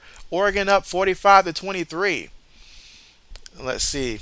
80 says Kobe was innocent. Steve Nash winning MVP over him. What a joke. And so, oh man, don't get me started on that season right there. 80s, if ever I would snatch an MVP away from someone, and that would have been the year. That would have been the year. All right, here we go. In the pocket, moving around. Moving around still. He's going to scramble now. You knew it was going to come. And that time he picked up about 4 yards on the play, 4 or 5 yards on the play. But I love the fact that, he's avoiding the big hits, avoiding the big hits. Gotta love that. But third down coming up. 8 minutes and 20 seconds to go now. So UCLA has got to score quickly. Let's see. Old says, see, I think Vic stuff blown way overboard. Yes, I understand dogfighting is bad, but people are fine with bull and our right. Not only that, you know what? I do find that funny how certain creatures we determine as human beings which creatures we care for, which ones deserve to be protected, and which ones deserve to be hunted down and shot out there like they don't matter and stuff like that. So I do find that interesting now. I do find that interesting from that perspective. 80 says, well said, old man. And so, absolutely, absolutely. Absolutely.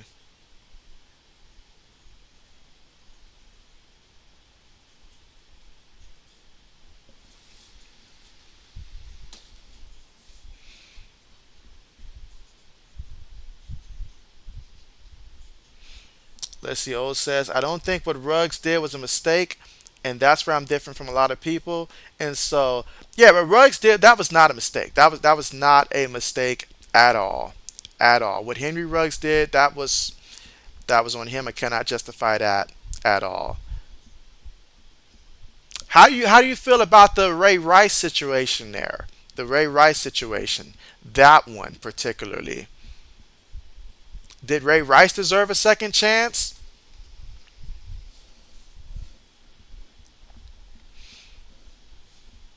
But nah, what Henry Ruggs did, you see so many people, so many people. I remember reading a story about two 15-year-olds and I think a 16-year-old that was involved in like a serious wreck. And I think the like one 15-year-old died like immediately there. Another one was seemed like he's on the way to die, and like the third one was in like critical condition and stuff like that. All because they stole somebody's vehicle and like they were going like extremely fast and stuff like that. And so you got to, life is not a video game. That's why we have video games. So that way, if you want to speed in a video game there. Like I get it if you're like, like you're just going fast and maybe, you're like doing 80 in a 70 or 85 in a 70. I'm not going to judge you for that. But you're out there doing 100 something out there on the road. Like, what are we thinking? Like, you don't think like somebody can just jump in front of you or something like that, or anything can happen. You can lose control of the vehicle. Just anything can happen. You just get one life, so why risk it? Let's see. Oh, it says I don't think what Ruggs did was a mistake. Yep. All right, but again, right now, currently at the commercial here because the Oregon Ducks called a timeout here with about 8 minutes and 1 second to go here. Again, they're up right now, 45-23. So UCLA here trying to score here, and the quicker the better. But ultimately, got to come away with a touchdown here. All right, let's see. 80 says, "Hey, Ray deserved a second chance. She drove him to it. Relax, just a joke." And so, but meanwhile, he had a guy in the end zone. Had a guy in the end zone, incomplete. And so, man, if only he could have just delivered a more touch on that pass and gave this guy an opportunity. All right, so let's see. Old says that he thinks that Ray Rice deserved a second chance, but he needs to get his head rocked a couple times and hand broke. And let's see. Braden says, I play this racing game. I do crazy things on there, but I'm not on the road, Ray. And so, absolutely. Meanwhile, UCLA here going for it here. 4th and 6 right now. Will they get it? Takes a snap. He's looking, looking on the move. Still looking, throws it. And that's going to be picked off. Going to be picked off there. Oregon with the football. Massive stand there for the defense. And so Oregon, big time play there. And so now the focus goes to running this clock with 7 minutes and 46 seconds to go. You best believe Oregon is going to try to take off at least more than half of that. Braden says this game is over. He says over. And so for me, I feel like there are two major factors involved and stuff like that when it comes to forgiveness and second chances really and stuff like that. Obviously, this is not a one case fits all, but I feel like this covers majority of it. I feel like one, if the deed that you committed is this something that impacted another person, say for life, maybe ended their life, or it affects them for life, and something. Because if it's something that's good that they won't be able to live a normal life from, then it's something that you should not be able to get back to, just being regular. Especially if it was something that wasn't like, I guess, a by chance type of thing and all like that. But if it was something that you went in there with some bad intent and it really just worked out that way, then yeah, that's tough to give you a second chance from that one. If that makes sense, if that makes sense. And so, but yeah, meanwhile, Oregon a 1 yard carry on that one. I'm sorry, completion on that one. So 2nd and 9 coming up here. Out of the shotgun here. 7 minutes and 8 seconds to go. Gives the ball to the back off the left side. And he's going to pick up 2 yards on the play. We got 3rd down coming up here. 3rd and about 7 right now from the Oregon 23-yard line.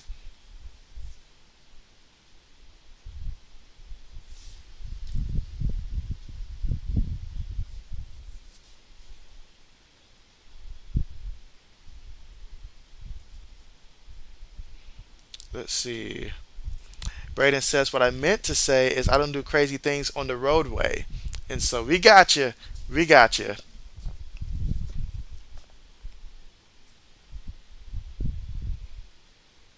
All right, but here we go here in the 4th, 6 minutes and 22 seconds to go. Takes a snap out of the shotgun, throws it. Incomplete, incomplete, incomplete, incomplete. So 4th down coming up.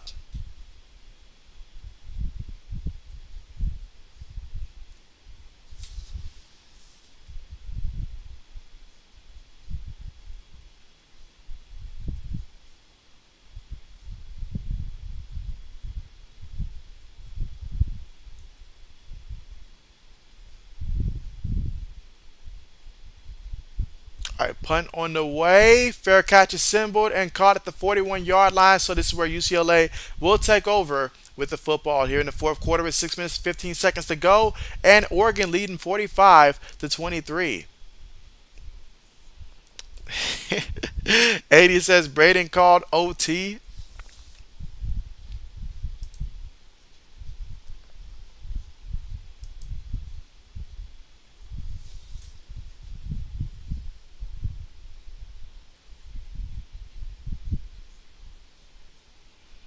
Braden says not happening this time, 80s, and so Braden says he is not going to call OT this time.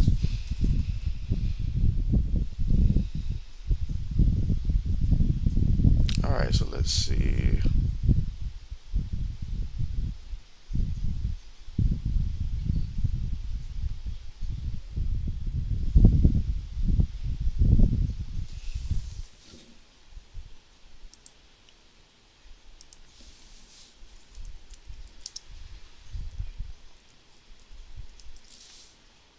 All right.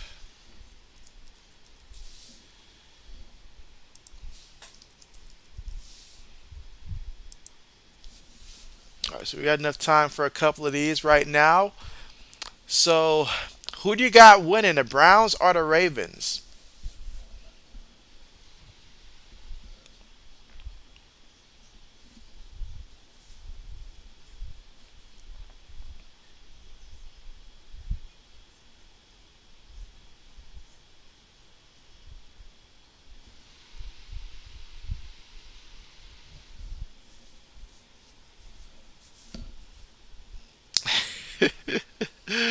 80 says, JB, do you and Braden deserve a second chance for making you get drunk on the weekends? And so, I think we are very deserving. Very deserving. And let's see, 80 says, fly, Ravens, fly.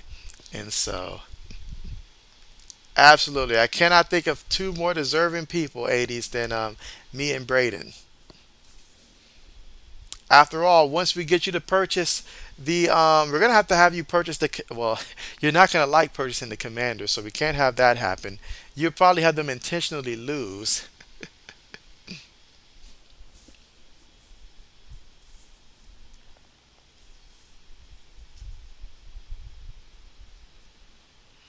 And so Braden says, LOL.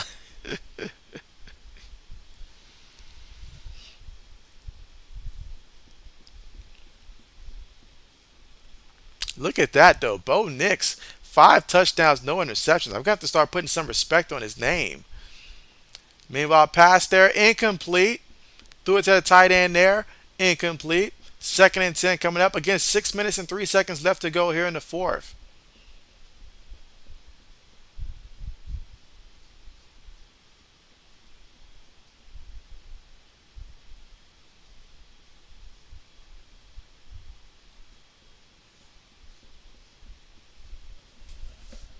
All right, but here we go. Second and 10 here in the fourth quarter with 6 minutes to go. Takes the snap out of the shotgun. Quarterback looking, throws it. It's going to be completed. Now he's going to be about a yard shy of first.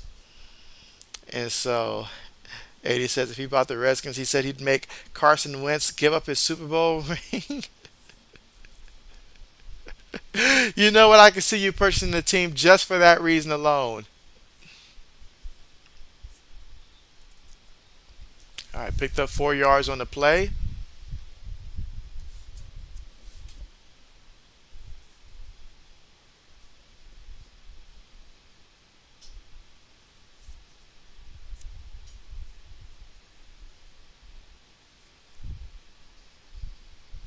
All right, but we go to the shotgun here, looking, throws it. It's going to be completed to the back, and so the back picks up the first down. They're going to pick up about 11 yards here. So we got 5 minutes and 13 seconds to go here in the fourth quarter. Again, UCLA trailing 45 to 23 right now. UCLA with all 3 timeouts here. Again, if you're Oregon, you're trying to get the stop here, get the ball back. If you're UCLA, obviously you got your work in front of you here. Take the snap, looking, moving around, throws it away, incomplete. So here we go, second and 10 coming up.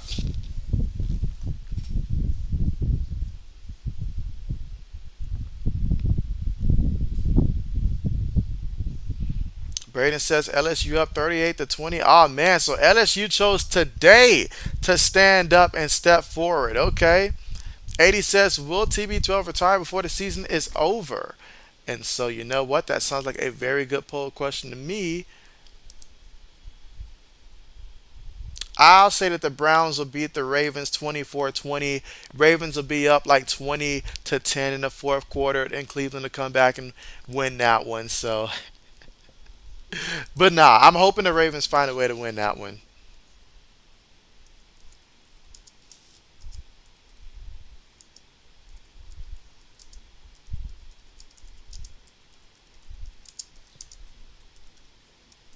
Meanwhile, UCLA here facing third and 10.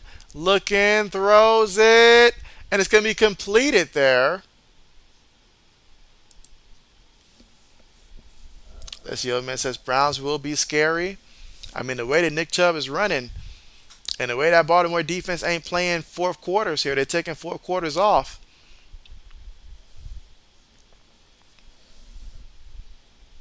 And so, again, this poll question brought to us courtesy of 80s here with yet another one. Let's see. 80 says Braden, holy crap. And so, let's see. Right now, there is a penalty here for, let's see if it's going to be against UCLA here. Again, fourth quarter here, 4 minutes and 18 seconds to go. And so I think TB12 will not retire before the season is over, simply for the fact that he gains nothing from it. So already with the whole divorce stuff, that's going to happen, it seems like, and stuff like that. So it'd be a little too late now to change that. And so aside from that though, I mean, you know, aside from that, I mean, TB12 is just going to be. If he retired now, I mean, he doesn't want to go out like this. He doesn't want to go out like this. He wants to always prove everybody wrong. He feels he can still do it. He's still got enough talent, but he is missing some key pieces. So I'll say you finish this one out and then be done.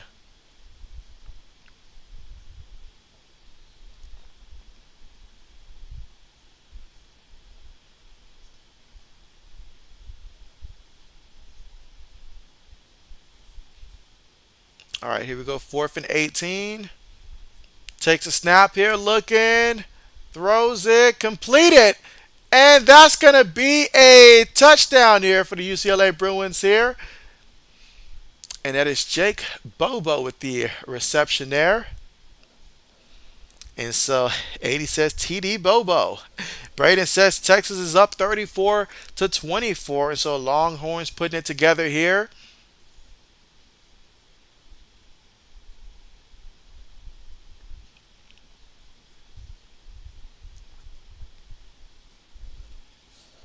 And again, two votes right now. One yes, one no. Extra point is up and extra point is good. So 45 to 30 right now is the score here in the fourth quarter. So 15-point game, 4 minutes and 11 seconds left to go here. And so they got all three timeouts. If they could somehow get the ball like right back, they'd have an opportunity and stuff like that to try to score. But you got to score twice, and they have to be in the form of touchdowns. That's a lot to ask. A lot to ask.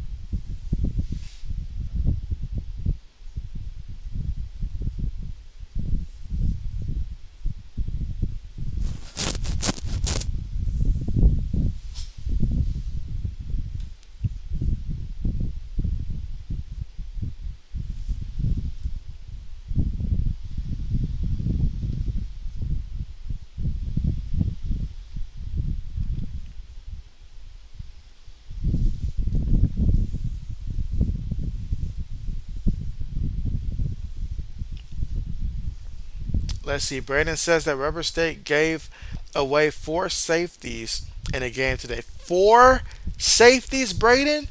Four safeties? I need to talk to the offensive line coach. I need to talk to the offensive coordinator. I need to talk to the entire offensive line. And I need to talk to the running back, which I'm pretty sure most likely they probably gave him a couple carries. I need to talk to everybody involved, from the decision maker, everything up to the quality control coach. I need to talk to everybody right now. Oh, the ball went out of bounds. If only he could have kicked that one about a yard further up. That probably would have given them a chance to actually get the onside kick there, but that goes out of bounds.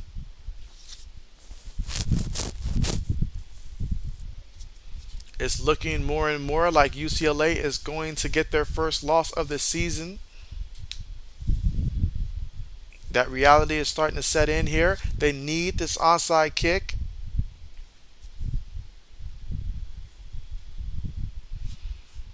Let's see. Old man says that old line needs to run laps for 8 hours. And we're not even kidding.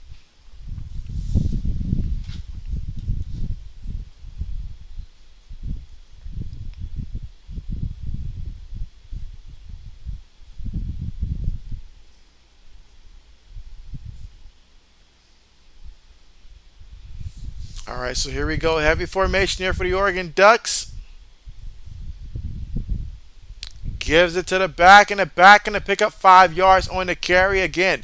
The mission is simple here. Melt that clock. Snap it with about a second left.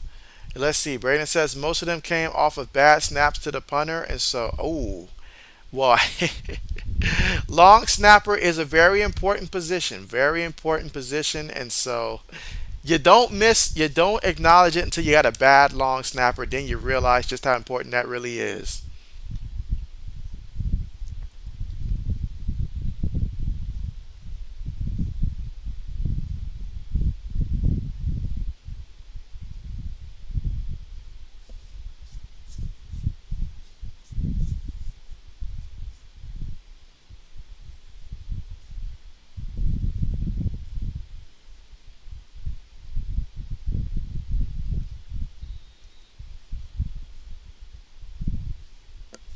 All right, but here's a question real quick for you guys.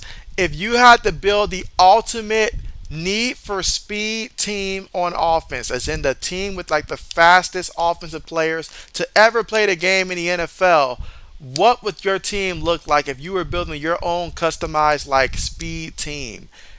So again, drafting guys that of course were good but extremely fast and stuff like that. What would your speed team be? Everything from quarterback to running back to about three receivers and a tight end. Let's go with that. One quarterback. You could have one or two running backs, two receivers, and a tight end. Your ultimate speed team.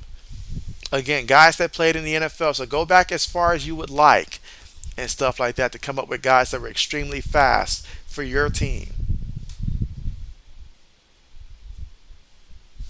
All right, so we got teams burning timeouts right now. It's 3rd and 2. Why does it look like the quarterback right now is on the phone with his girlfriend? It doesn't look like he's talking to the coordinator right now. It looks like he's on the phone with his girlfriend right now. Just saying. Let's see. 80 says Philadelphia Eagles 2022 wouldn't change a thing. Let's see. Old says, well, that snapper is running laps for 8 hours.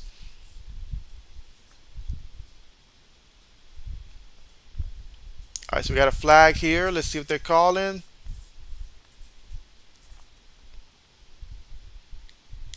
All right, false start in the offense.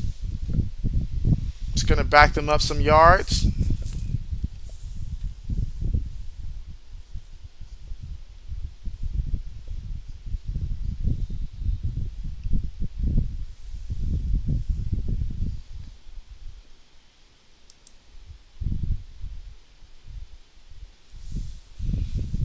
All right, but here we go. 3rd and 7 here. Heavy formation still. They need 7 yards. Fakes it. Quarterback has it right now. Throws it. It's completed for the first down. And let's see. 80 says Randall or Michael Vick as the quarterback. Okay, okay. I like that. All right.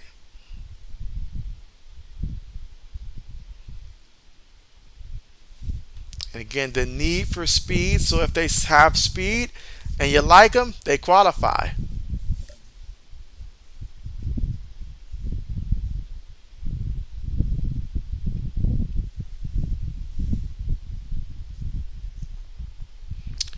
All right, let's see.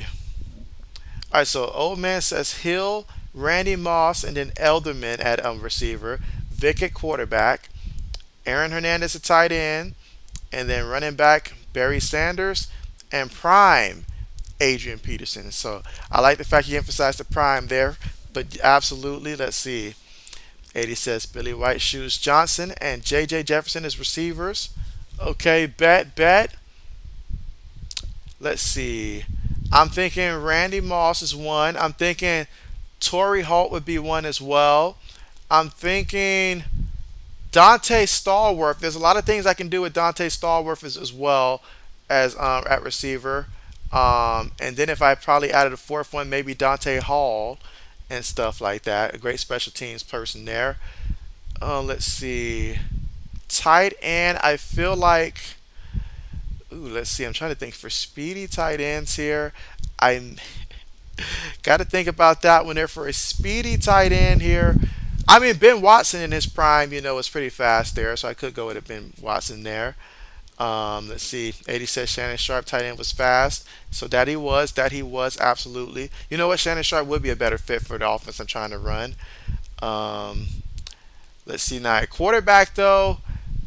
I probably would go Lamar Jackson. If not Lamar, then Mike Vick, but I probably got to go Lamar Jackson because that speed that he possesses alone, yes. Now, running back, I'm going to go with Chris Johnson, CJ2K. Him and that speed in the backfield, absolutely just blazing back there.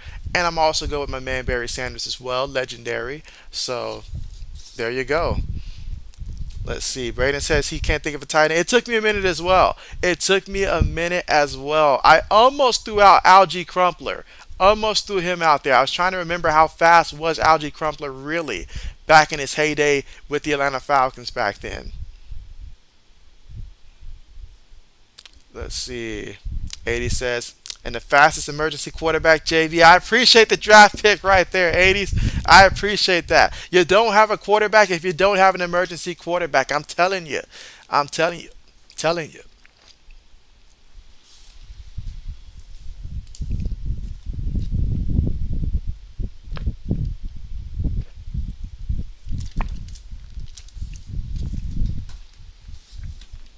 Absolutely. I am telling you that much.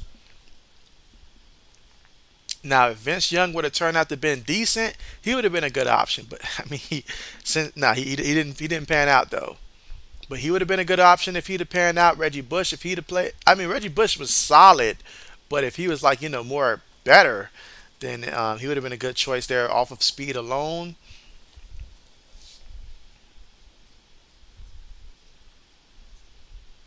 But having both a Randy Moss and a Torrey Holt, I like that. Let's see. Braden says LSU is going to upset Ole Miss, and Ole Miss is going to be old pissed. They're going to be pissed for sure now.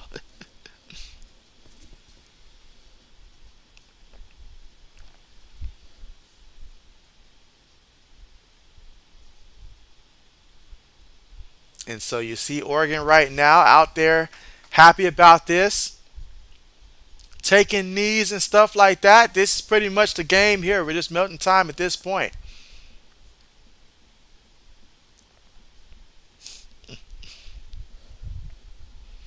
Let's see. But yes, what a game. I mean, for Oregon right now. And so I feel like this is a redemption game here for Oregon. Considering what happened week one, I feel like this right here is what you point to say we're not that same team we were week one. And let's see, 80 says, Reggie Robbie as my punter. Let's see, Braden says, gonna leave now, JB. Hope you feel less tired tomorrow. And so, hey, I appreciate that, Braden. I appreciate that. Thank you so much. And yeah, you take care. Take care. And so, again, these knees right here is going to lead us to the end of this one. Meanwhile, Chip Kelly here losing to his former team. I don't know why I thought Chip Kelly had JB up there. I was like, I didn't know Chip Kelly was a fan, but I thought he had JB up there. Oh boy.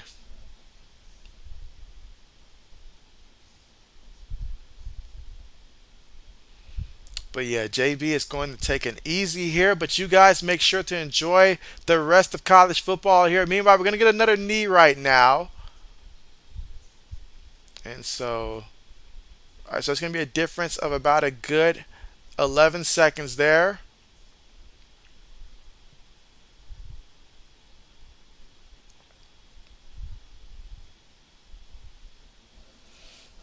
Let's see.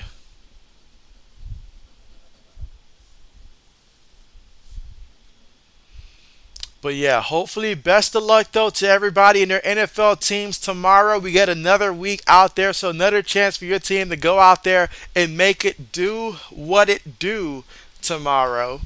And so that's going to be exciting. Obviously, tomorrow night will be the Dolphins and the Steelers there. So that'll be interesting to watch. I feel like to see Tua back out there in another primetime setting.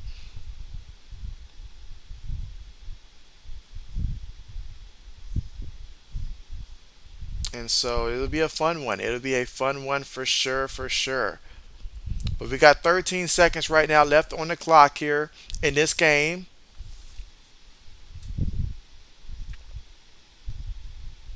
Oh yeah, that's right. 80. Your Eagles are on a bye week this week, aren't they?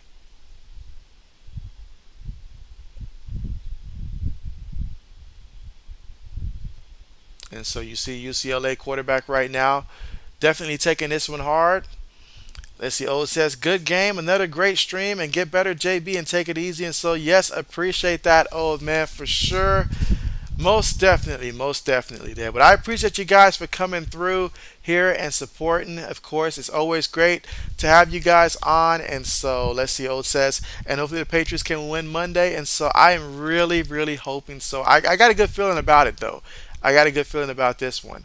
All right, but here we go. Bo, just running around, just running around, just running around, just throws it up there.